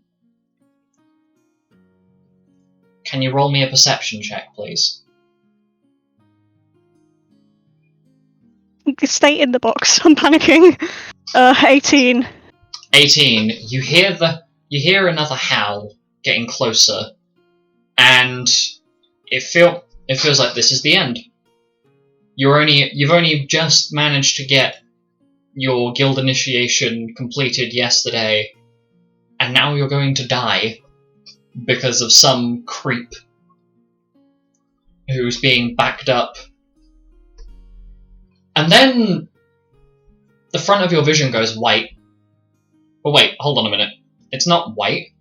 There's something massive, covered in white fur, sharp-looking pieces of clear-coloured crystal with like a bluish-green, almost teal-coloured energy within them, pulses.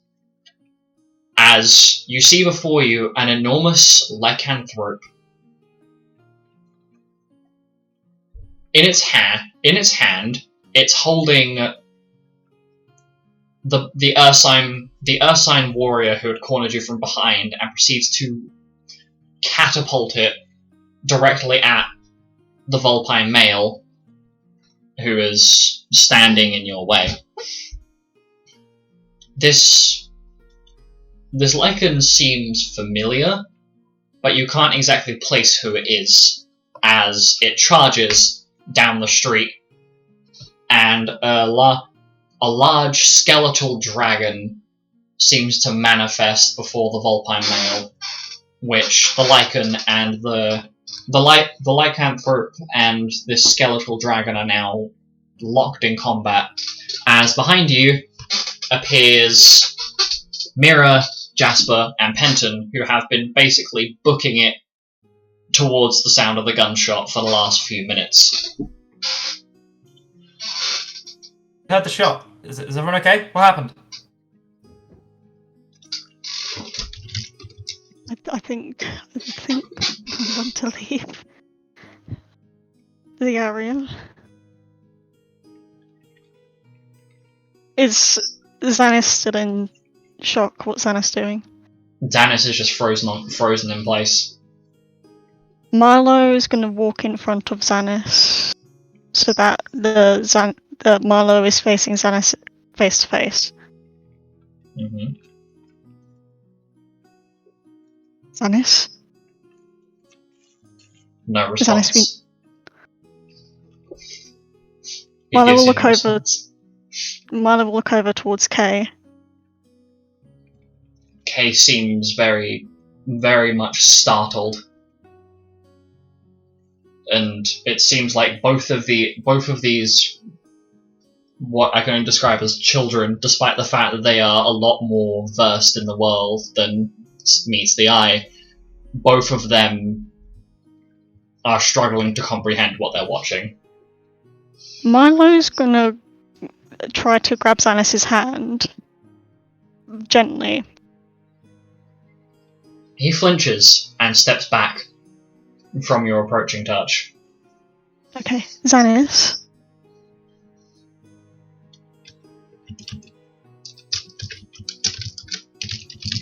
He is still dead silent. It appears as though the two, both Xanis and Kay, have gone into some degree of shock from the fact that they have both. It wouldn't surprise me if Milo and Carl are in some degree of shock as well, but these two are not handling it well at all. Oh my god, microphone please. Can I try talking to them in, was it Canaan? Is that how you say it? Canyon. I don't... Canon. Because I feel like that'd be more soothing to them. Just trying to like it's okay. We're all here. We won't let anything happen to you. But we've got to get out of here, okay? Which one are you trying to focus more on? More on Xanis. Okay. Because he seems to be taking it harder. As you guys are trying your best to get moving away from a nearby, what appears to be a small nearby grove, or like a small park. Like, you can't even call it a park. It's like a tiny, like one of those tiny little like foresty areas that you'd find on a roundabout. Emerges Father Bear, who had been sitting on a bench, just basically trying to process what was happening. Basically picks up Xanis in one arm, picks Kay up in the other, barks something at you all in oh fucking, what language was it? Sorry. I read this and was like, yes, I remember what language I was going to use. He barks something at you in Ursian and proceeds to sprint back towards the guild. Gonna follow, because I You're gonna have follow. no idea. As you sprint away, behind you is left the two villainous figures. The two villainous figures, both of which are now completely overwhelmed. The skeletal dragon is smashed into pieces across the ground, and this hulking monstrosity of a lichen, nearly 15 feet in height and body size, and like, if I had to describe it, takes up like a 15 by 15 foot space, is currently backing, like snarling at these two and forcing them to back away. Penton, you recognize one of the two figures. You know who it is. Do you intend to react to it, or do you just plan to sprint away?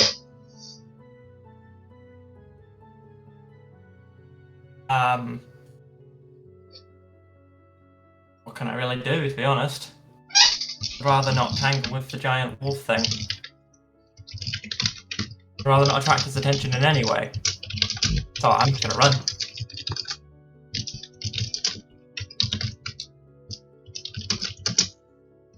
So, as you're sprinting away, you find that the two figures are now retreating. And much to your horror, this massive lichen is bolting it back towards the guild. You can't tell whether it's chasing you or whether it's going for the guild. But you lose sight of it after you guys move through a small growth area. And you'd say around the area where you reach the entranceway of the guild, you see like maybe about like 50, 60 feet down the pathway is the rapidly approaching figure of Lupus, who looks extremely tired, but seems to perk up a bit once he sees that Xanis, Kay, and Father Bear are within the guild. Where'd you find them?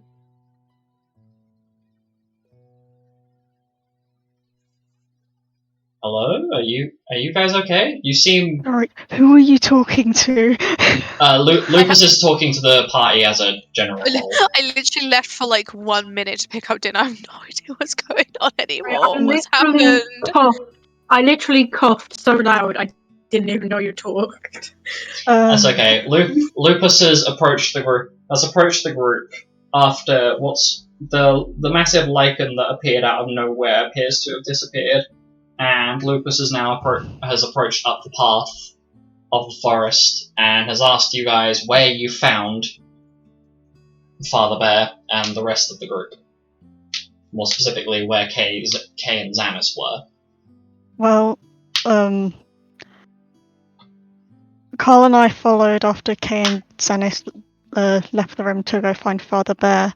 Father Bear, well, just appeared after this massive fight between this... Going back to my notes. Massive white-furred lichen appeared and started fighting this large skeletal dragon. And Father Bear took Xanis and Kay away after we weren't able... They seemed to be in shock. Lupus has a very stern and concerned look on his face. Right. You are to all prepare yourselves for... Well, go and have some food. I think they should be just about finishing up now. And you are all together in my office in an hour's time. You are to bring Xanis, Kay, and Father Bear with you. And we will have to deal with this directly. Trouble. You can see through the entranceway that like in the dining area, Father Bear is currently like leant over, breathing heavily, while Kay and Xanis are being examined by Chrysilla for any potential injuries, etc. Lupus proceeds to basically part your group, walking straight through towards Xanis and Kay, checking that Kay is okay before basically fussing over Xanis to make sure he's alright. You see a similar color, a Wolverine of similar color to Kay, with short, spiky blue hair, and a much softer, more gentle expression on his face, coming over to Kay and basically tending to her.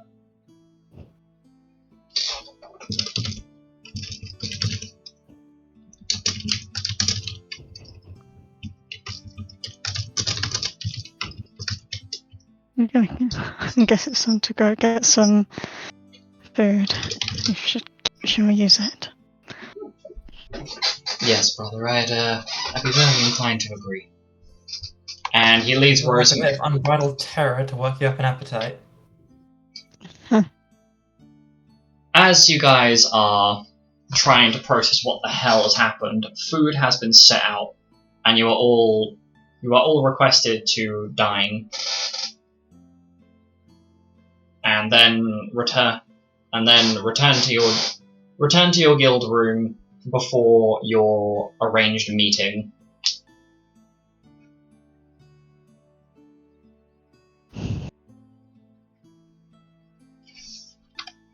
Is there anything you guys would like to discuss amongst yourselves before your meeting, as you have a few minutes?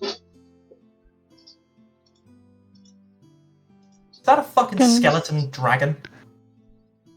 Enter language! It looked like one. What? The kids aren't here. That doesn't mean you should be swearing like that. The kids have heard. Don't worry.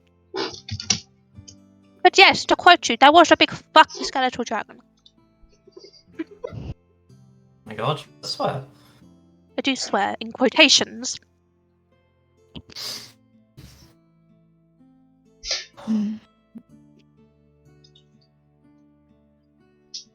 Carl frowns. Oh, sorry, Jasper, go ahead. My bad. Oh, alright.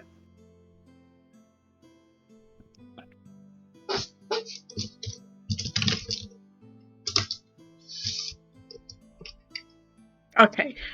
I was gonna say, and the lion guy. What? Who was that? I mean, isn't it obvious? No. Were you not listening earlier when Zaz was speaking? Oh, I see. Yeah. Some of them are good, like Papa Wolf. Right. Assume Right. that's Of Papa course. Wolf. Of course. In the surprise tool, I think Jasper and I are like having looks across the table, like, we totally know what he's on. But note to self, don't piss off the guildmaster. Or that will happen. You okay, by the way, Milo? Carl? Did you get injured at all? You act? Milo just shakes his head, but he seems to and ducks to talk. Did the guy say anything? Sorry, I won't push you. Don't worry.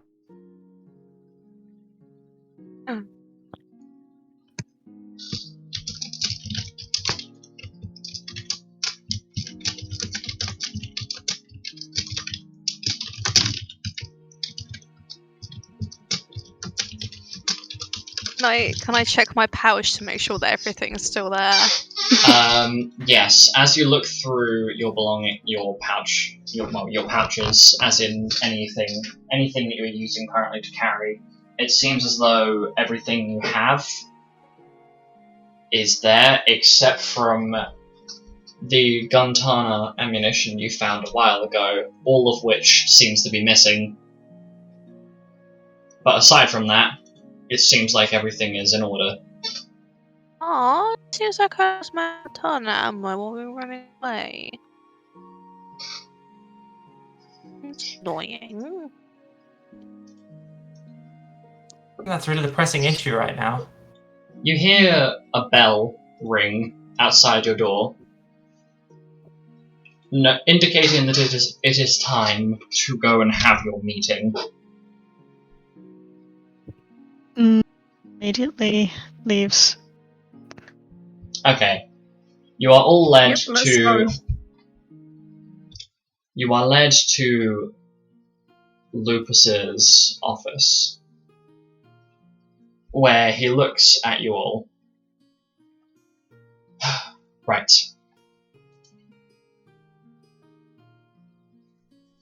You'll probably be wondering why Xanus and Kay are here, but Father Bear is not.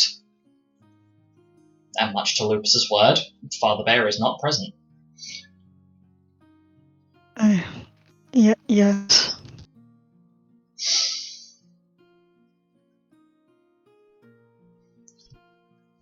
I understand you all might be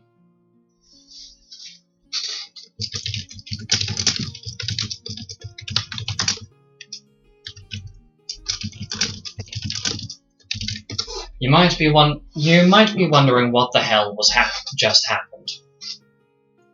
The two that you just encountered are Mado Pater and Mace Helm. Two names that I'm sure will be quite familiar. Lupus gives a side glance at Penton.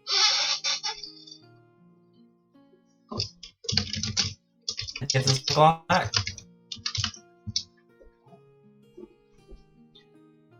Not exactly the most formal way that I could do this. But the two are criminals that have been working together for the last few years. Father Bear is Maddo's brother. You see, while Father Bear himself does not want to go into his past, I've had to look it up. Ursif Pater is his name. Him and his brother were quite the pair. As I'm sure you can imagine, a night of darkness and a night of holy would go together. But about 15 years ago, when we first found Father Bear,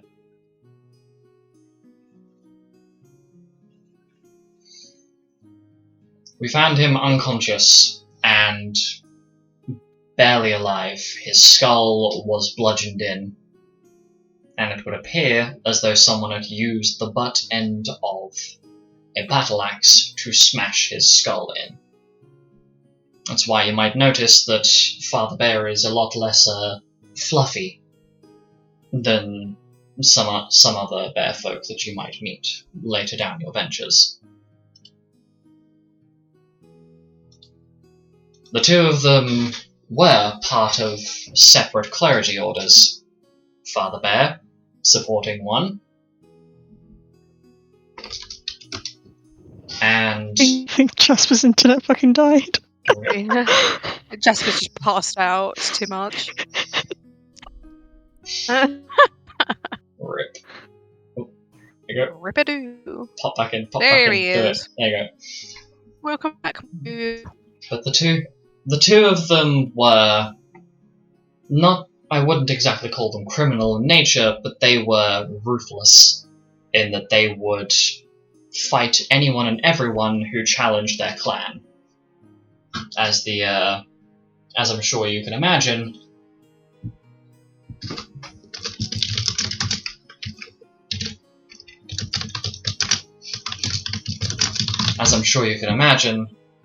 the bear folk are especially cave bear folk, typically tend to live in separate, almost tribal society from each other.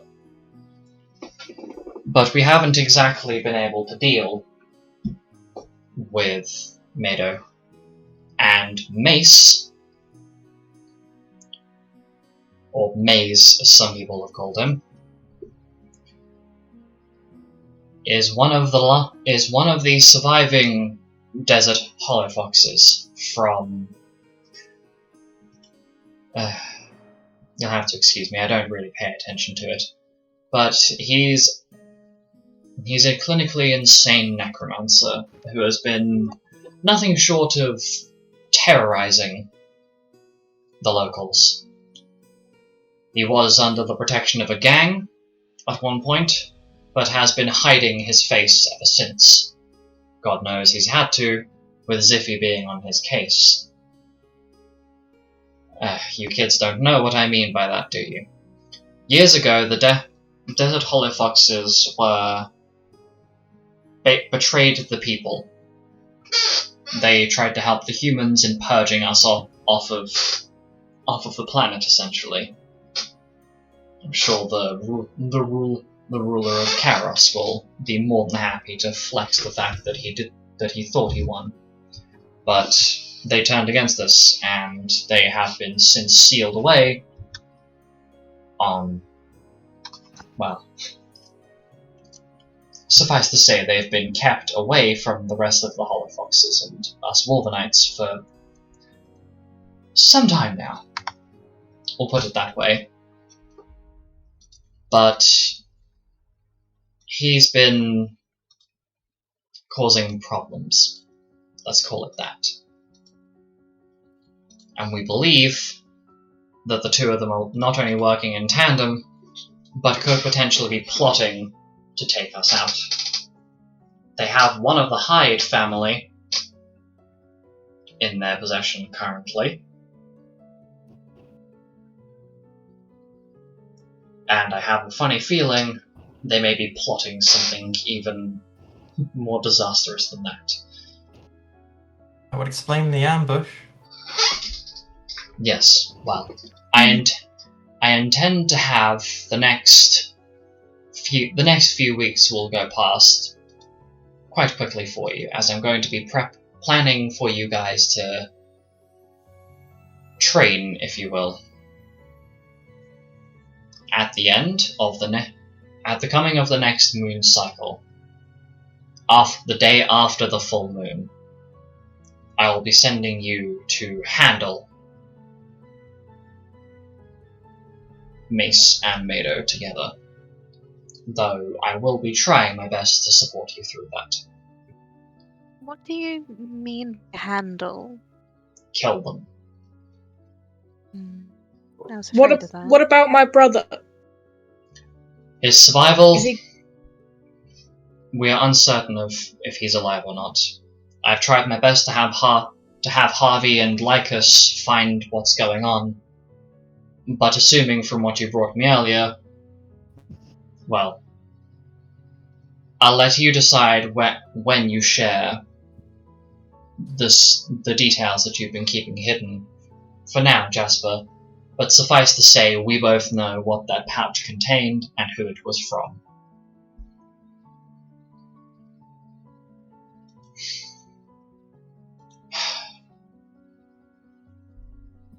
In the upcoming few days, I'll be planning out how to deal with them.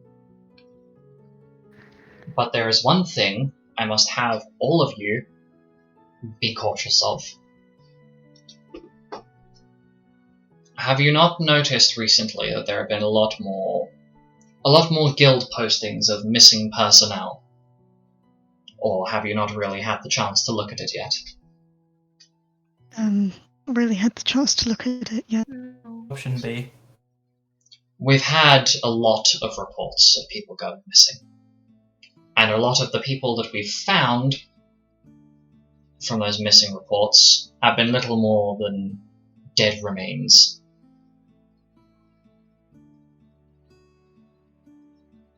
Not awful. Yes, very much so. Which leads me to believe one thing.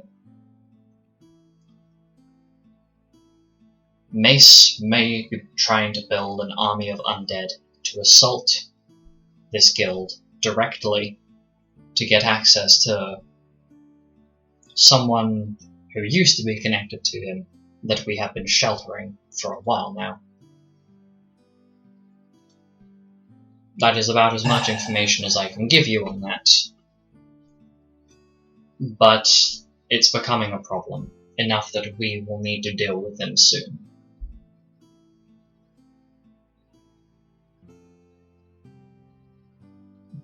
Suffice to say, I will notify you all when the plan is ready to deal with them. Until then, please mentally and physically prepare yourselves for a potentially strenuous mission.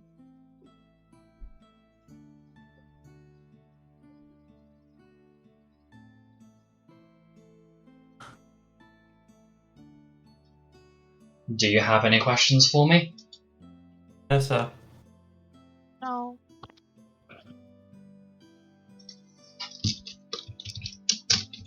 You are dismissed then.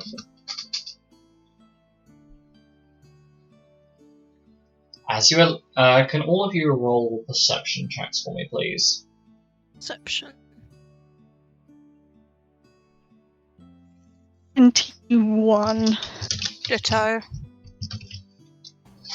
Jasper and Penton? There's my shit roll. There it is. Also got a 2. 21. That's weird. Oh my god, yeah, 25, 21 crew. Jesus, I know how to count. Penton, what did you roll?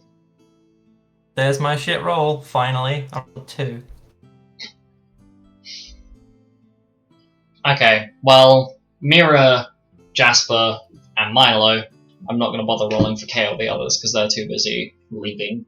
They're the first to leave. But you three notice that on some of the exposed segments of Lupus's body, specifically his mid arms, on like the back of his arms, the back of his knuckles, and around the upper part of his jawline, like just below. Think where our ears would be as human people, around that area, are all mildly bloody, as though something has punctured those areas from under the surface. And you notice that as you're leaving. I suppose he must have gotten injured while he was looking for Xanax and Kay. Yeah.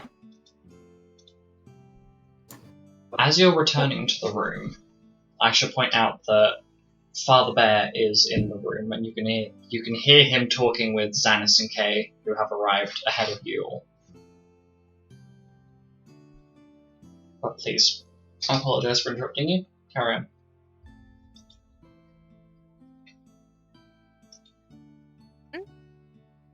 Either Mira or Jasper, you two sounded like you're about to start talking. I was going to say, what time is it? Oh, time? It's about 9, somewhere between 9 to 10 o'clock, so the guild's closing hours now. Bloody hell, that's early. What? 9 to 10 o'clock at night. Yeah, Is it's it? night. Yeah. Early? It's quite early. I would often stay up in the hotels reading books, but I get so carried away. Yeah, but people don't work until that late. Milo's going. And think about, so he's just gonna go back to the room. Back to the room. Okay, Milo. I was going to go back to the room as well. Okay, so as you guys are returning to the room, you're all just like sitting in your beds when Carl speaks up. So, I was wondering, what exactly do we plan on doing? It's very clear that this Mace person is clearly out of our league, and I have very little understanding of what this Mado fellow is doing, but it seems as though the Guildmaster is implying that one of us, or someone in this guild, is attached to one or both of them. That's like a traitor. No, I don't think anything like a traitor. More of a person who's either left or was forcefully pushed to leave. It just seems a bit unnatural that the Guildmaster would drop and reference that so many times while we were present. It seems strange? I don't know. It's a bit suspicious, if anything. But what are we going to do against something of that power? Even with all of us together, I don't think we'd really stand much of a chance. Mm. I guess we just have to rely on what Godfather says to do. At least for now. And what good would that do? It seems pointless. Sure, our initiation mission was perfectly fine. We could at least have a chance of surviving that, but the man they're sending us after is clearly insane. I mean, brother, you saw the way that person was laughing. Despite having 4 fully trained warriors facing him down, he was approaching us with a weapon. Does that not seem even remotely suspicious to any of you? The fact that skeletal dragon just appeared out of nowhere. It was clearly summoned. How are we supposed to fight something that's that powerful? It's impossible. We train. We were told to. Yes, and I'm sure that wherever merchant camp you came from, Rat Man, I'm sure that your training of learning how to peddle wares has definitely helped to train your mind in how to fight. Carl looks at Penton with a glare. Clearly, And how do you think this is helping? I'm just Being saying. so negative about it. You don't really have a choice. So, either nut up or shut up. Because, Mr. Aleno, it's called being realistic.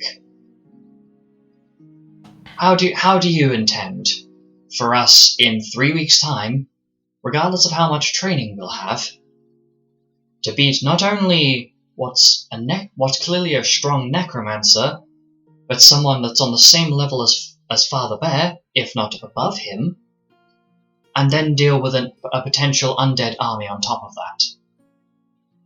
I'm sorry, but what part of that seems realistic? I'm sure we'll have help. If they're really so big of a threat, they would only send us.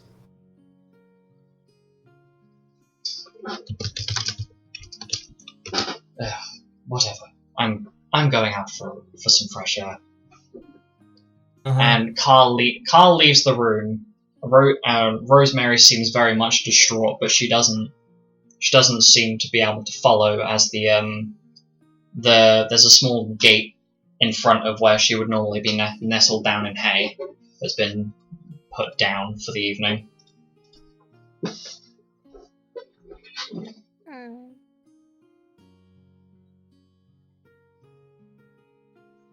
Milo's going to go to Rosemary and just sit by and just stroke her feathers.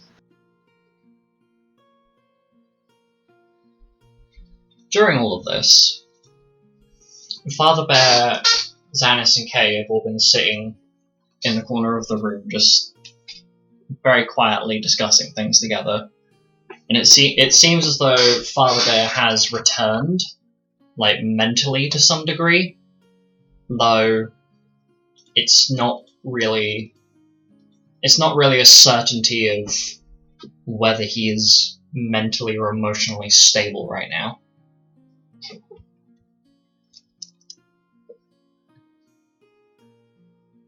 What happened? You sort of checked out on us there for a while. Father Bear looks over to Penton. Well, it's not exactly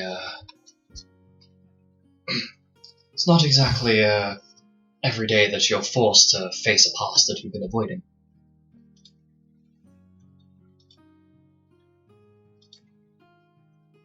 But Yeah, that's fair. I suppose if you must know, I am now aware of what was happening. To some extent.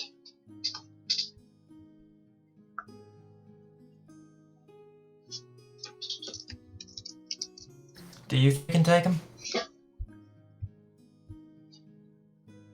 Father Bear falls silent and doesn't really offer anything helpful in terms of a support case. Yeah, that's what I thought. I'm going to bed.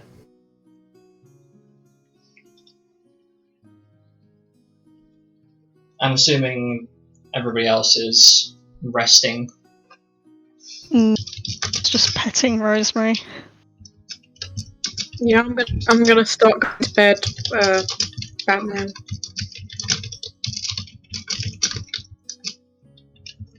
So, as you're all settling down for the evening,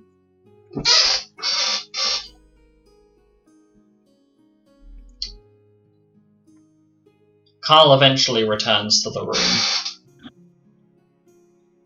and give it maybe an hour or two, and it seems to end up being nighttime, and you guys have gone to bed at this point.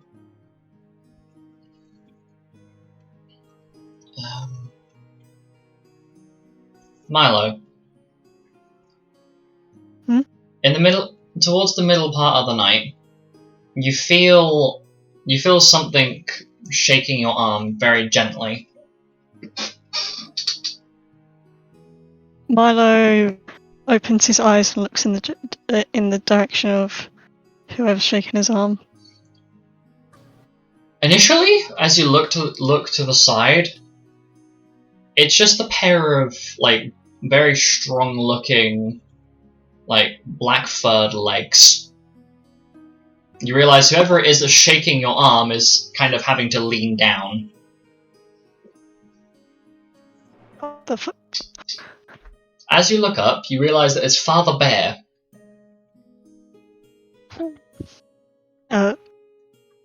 Hi. Milo, can you come with me for a second? Sure. I will get up. As you get up, Father Bear leads the way towards like a section of the building that you haven't really been in before. You realize it's a simulation room. It's almost like a big coliseum. Father Bear sits in this room on in part of the stand and taps the seat,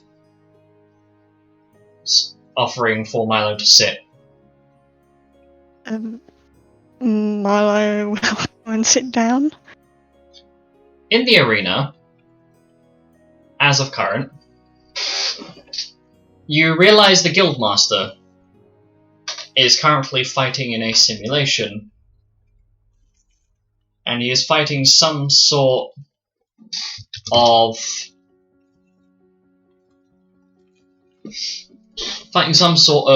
7-foot tall, powerful looking wolf woman swinging 2 large great swords.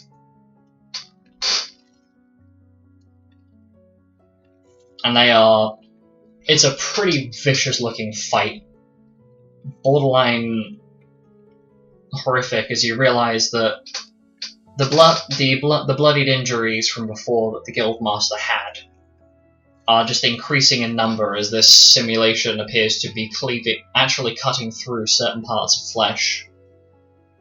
But each time one of the simulations is defeated, another reappears, and there is a number tally that on one of the screens in the arena, in the arena walls, almost like a display screen, that is slowly tallying up the number that have been defeated in process.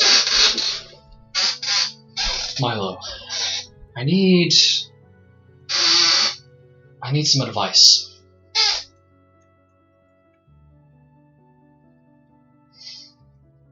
Advice? Yes.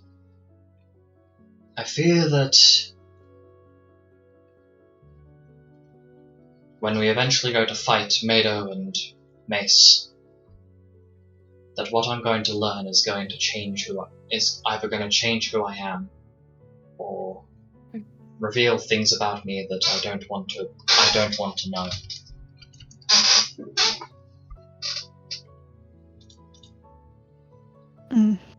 I mean, that's most likely what's going to happen. He looks almost scared.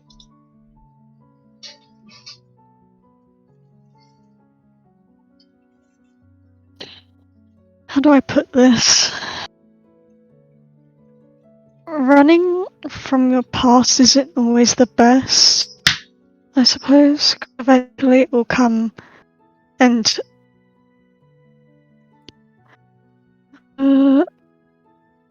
blindside you out of nowhere, which could harm you or others that you love.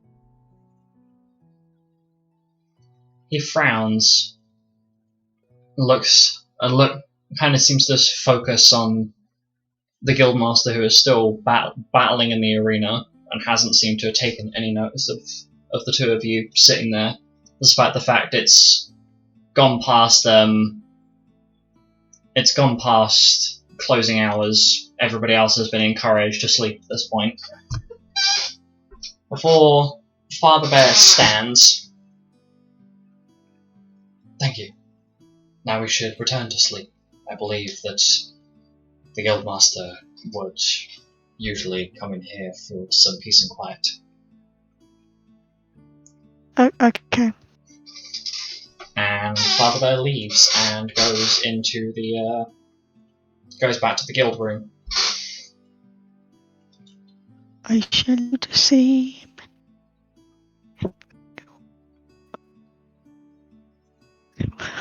Bedtime. As you return back to the room, it moves over to the next day. And when you were told that you were going to be you were being trained up, they weren't joking, as you seem to lose a lot of the freedoms of exploration you had as you're being trained up. It's for the next 2 weeks. It's a constant routine of waking up,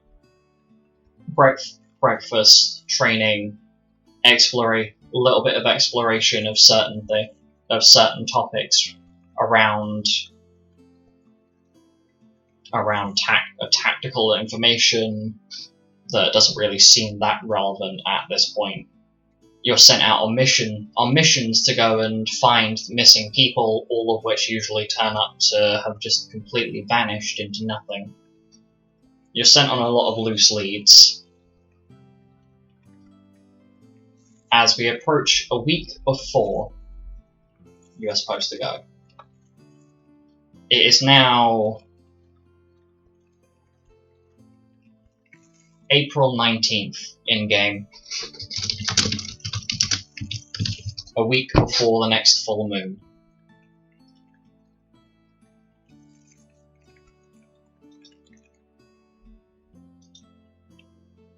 Wait, is it? Wait, what? Vroom.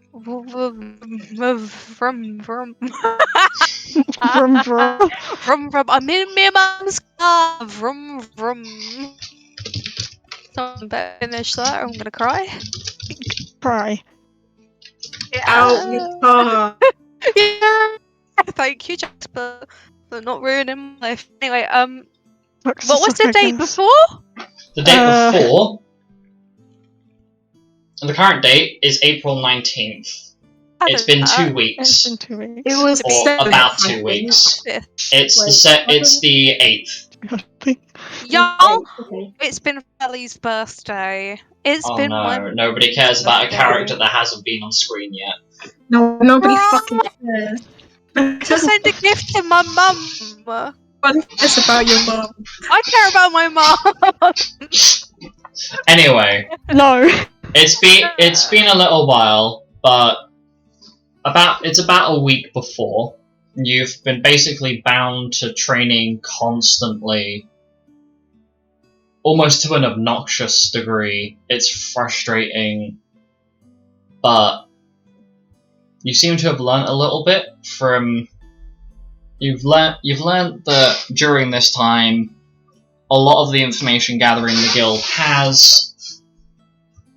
is pretty much a case of you guys have been sent on trying to find where people are, and we tune back in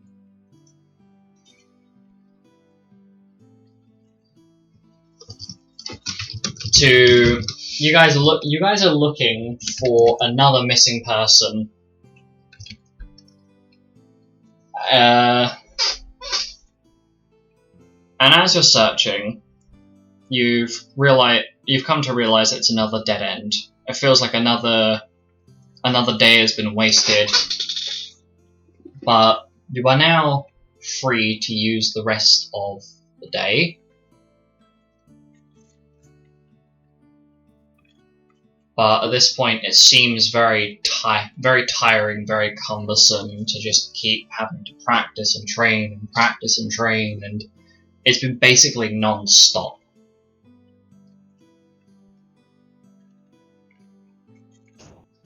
But during this time, you've come to learn that a lot of the processes within the guild are a lot more restrictive for the lower tier members. And that during this,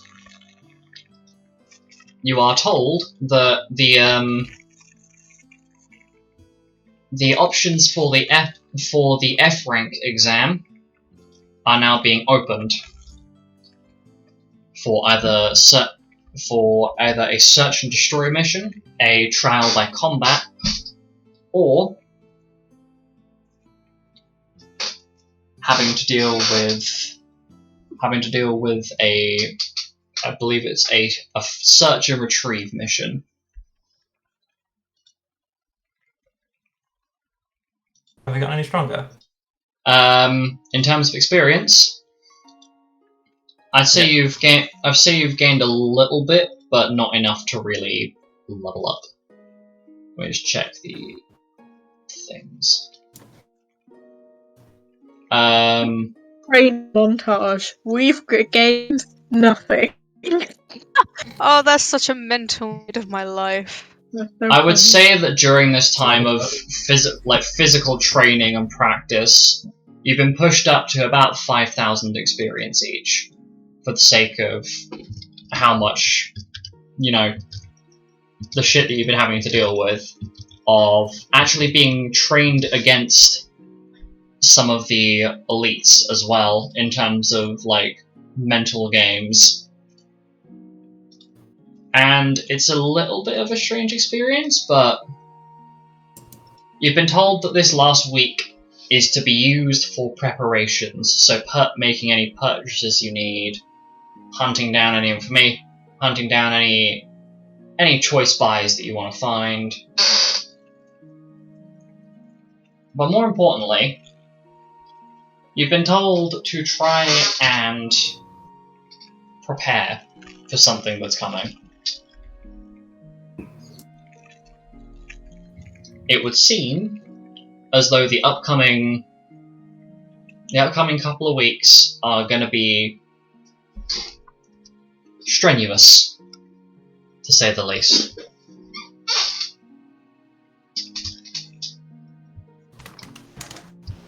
Is there anything that you guys would like to do as of current? Buy something. I've got to figure Yeah, out what go though. buy some shit. Okay. Do you want to do all your purchases during session or out of session?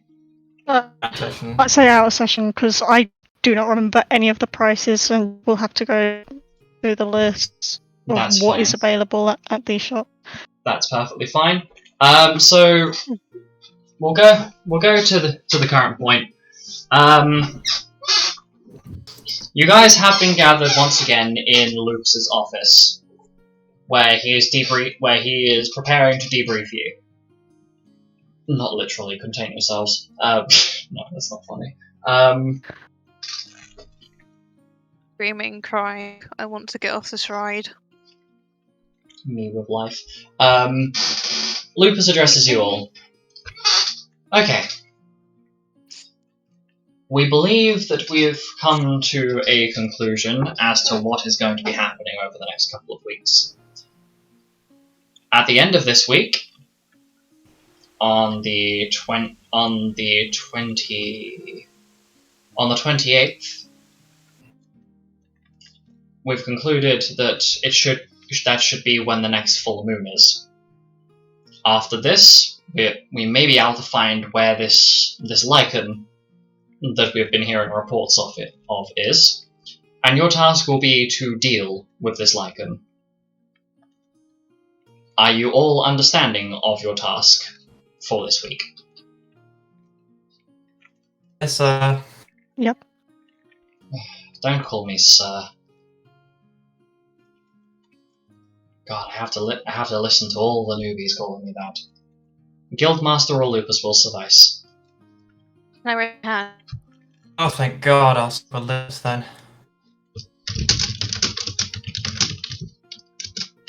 Raising my hand.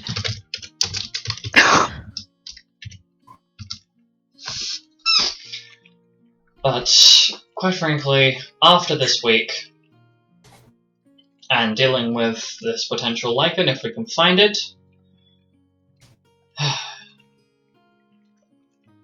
yes, Mira, what are you doing? Are you call you raising hand? Godfather. If you so feel the need. And Lupus rolls his eyes. What is it with you lot and nicknames? I don't understand. No, he's literally my godfather. It's not a nickname.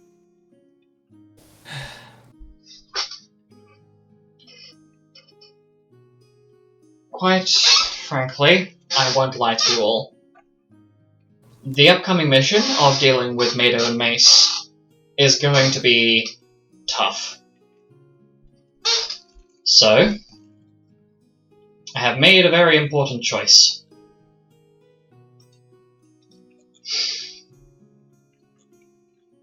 My partner, Ziffy, will be carrying on my duties here at the guild, and I personally will be accompanying you to deal with the two. Is that a problem?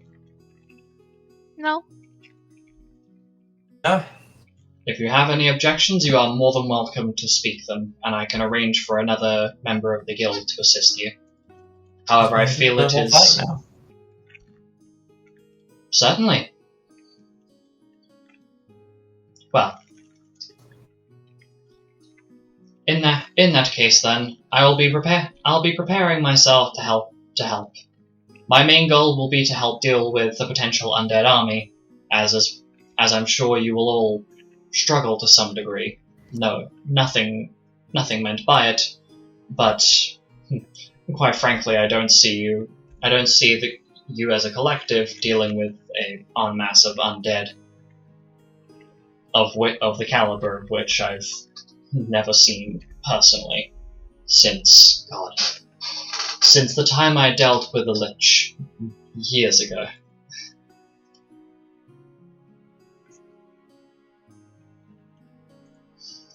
There is one thing I should... You must survive that one. I guess we have a chance. Yes, well, there's one thing I should clarify. During this,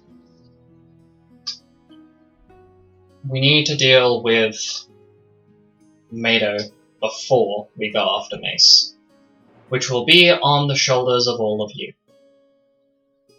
Your mission for the remainder of this week, on top of prepping to deal with the Lycan threat, is to find where Mado is hiding in this town, and either knock him unconscious, kill him, or remove him from this equation. How would we remove him? Well, you could attempt to polymorph him into a frog and catapult him into the ocean. You could poison him. I don't care how you deal with Mado, provided that he is no longer dealing damage to our efforts to deal with Mace, and provided that he is not going to almost kill Father Bear again, or Ursif, if you wish to refer to him by that name. Clergy. Quite frankly, I don't care how you deal with Mado, provided that he is gone before the next 2 weeks have passed. Otherwise, we are in deep trouble. Let's put it that way.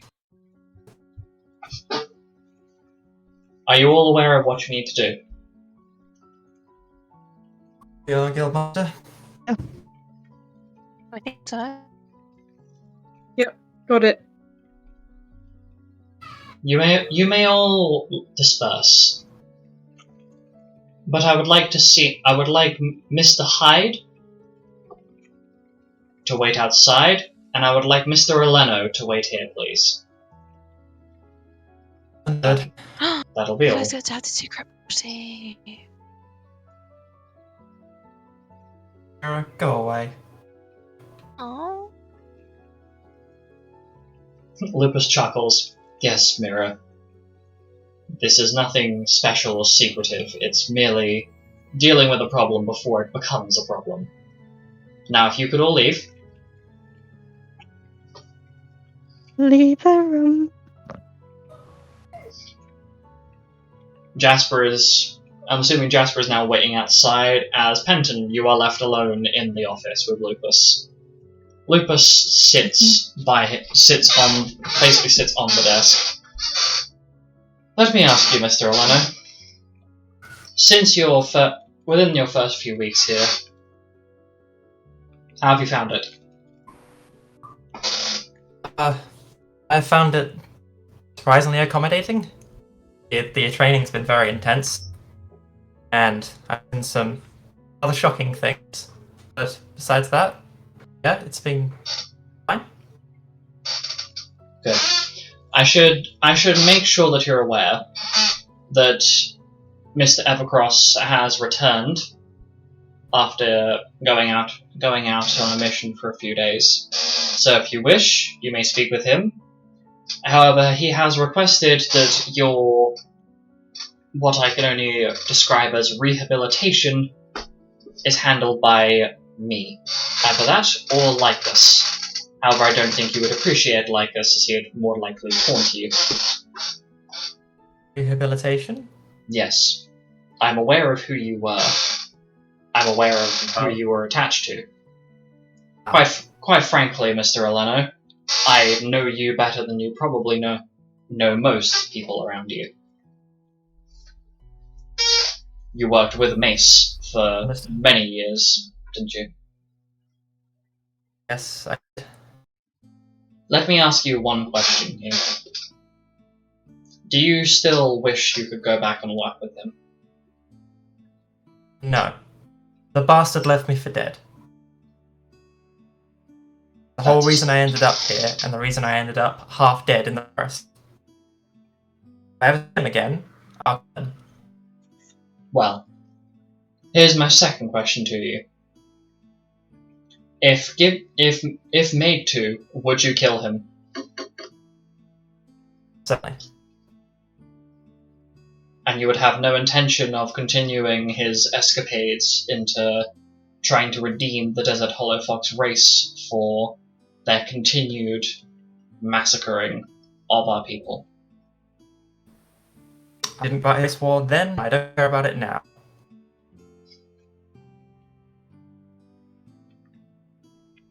I probably shouldn't share this with you, but you're aware that my partner, who I shall just refer to as Mr. Dando, was very much willing to put a bullet between your eyes when you arrived here. I don't doubt that. Do you know why you're still alive? I'm assuming you had something to do with it? Yes. Yes, I did. During the mission where we will go and deal with Mace, I will expect you to end his life firsthand. Glad.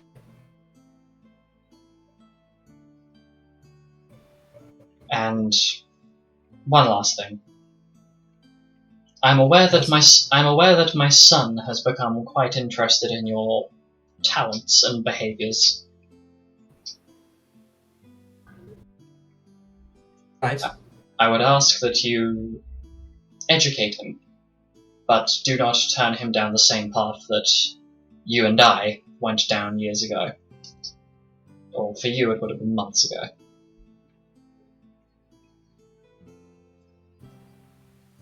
Teach him how to be smart, teach him how to be ready. Do not teach him how to gamble. Teach him how to be intelligent and deal with the same sorts of things that you used to run. But don't teach him how to do them himself. I would appreciate my son not going down the same path as me, but being more like his father. That'll be all, Mr. Orlando. Yes. Right. Thank you, sir. Please. Guildmaster. I'm gonna go. Could you send in Mr. Hyde after you're done? Will do. So Pennant's gonna leave, and turn to Jasper. Let's just say, your turn.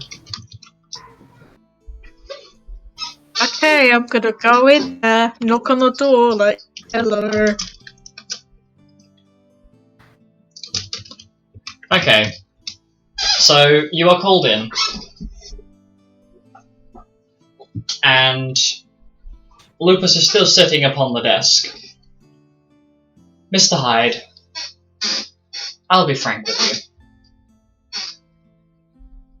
you. We have some concerning news. I believe there is a chance that your brother may be dead. I assumed. It's not confirmed, but it's more than likely. I thought I should break the news to you now, just in case when we deal with Mado that we cannot find your brother, or we find pieces of him.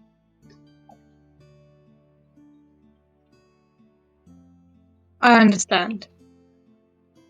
Tell me, how much control do you have over it? You will know exactly what I'm referring to here, Mr. Hyde. I am more than knowledgeable on your kind. Let's put it that way. How many times have you turned? Once. Have you told anyone else yet? No, but Kay has told me that he knows, and I have a feeling some of the others know. Or suspect. I see. So, what do you intend to do? Are you going to get a cure? Are you going to find a cure? Or are you going to intend to delve further into the powers that lycanthropy can offer? I intend to find a cure. Well, after we deal with Mado and find your brother, we may be able to find a cure for it. I am well aware, though, that this could potentially kill one or both of you in the process of removal. Dealing with lycanthropy is not an easy thing.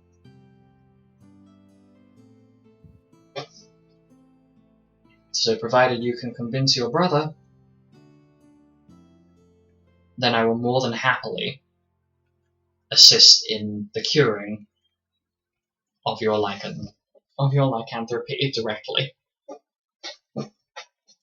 As I am assuming that your father would not be too pleased to find that two of his sons have become werewolves.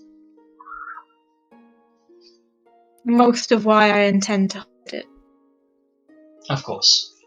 It would be only natural. Now, please return to your group. We shall handle the remainder of the situation at another time. But until then, please be careful not to lose control of yourself. Else, what I have taught my son about werewolves that have zero control over themselves may end up being applied. I'd hate to have to deal with another noble family getting on my nerves. You are dismissed. Thank you. And then I walk out. Okay, and that is where we're going to end the session. I hope you guys enjoyed that. I will be once again uploading the VOD to YouTube, so please feel free to follow the link in the little chat. And see you guys in the next session. Bye. Bye.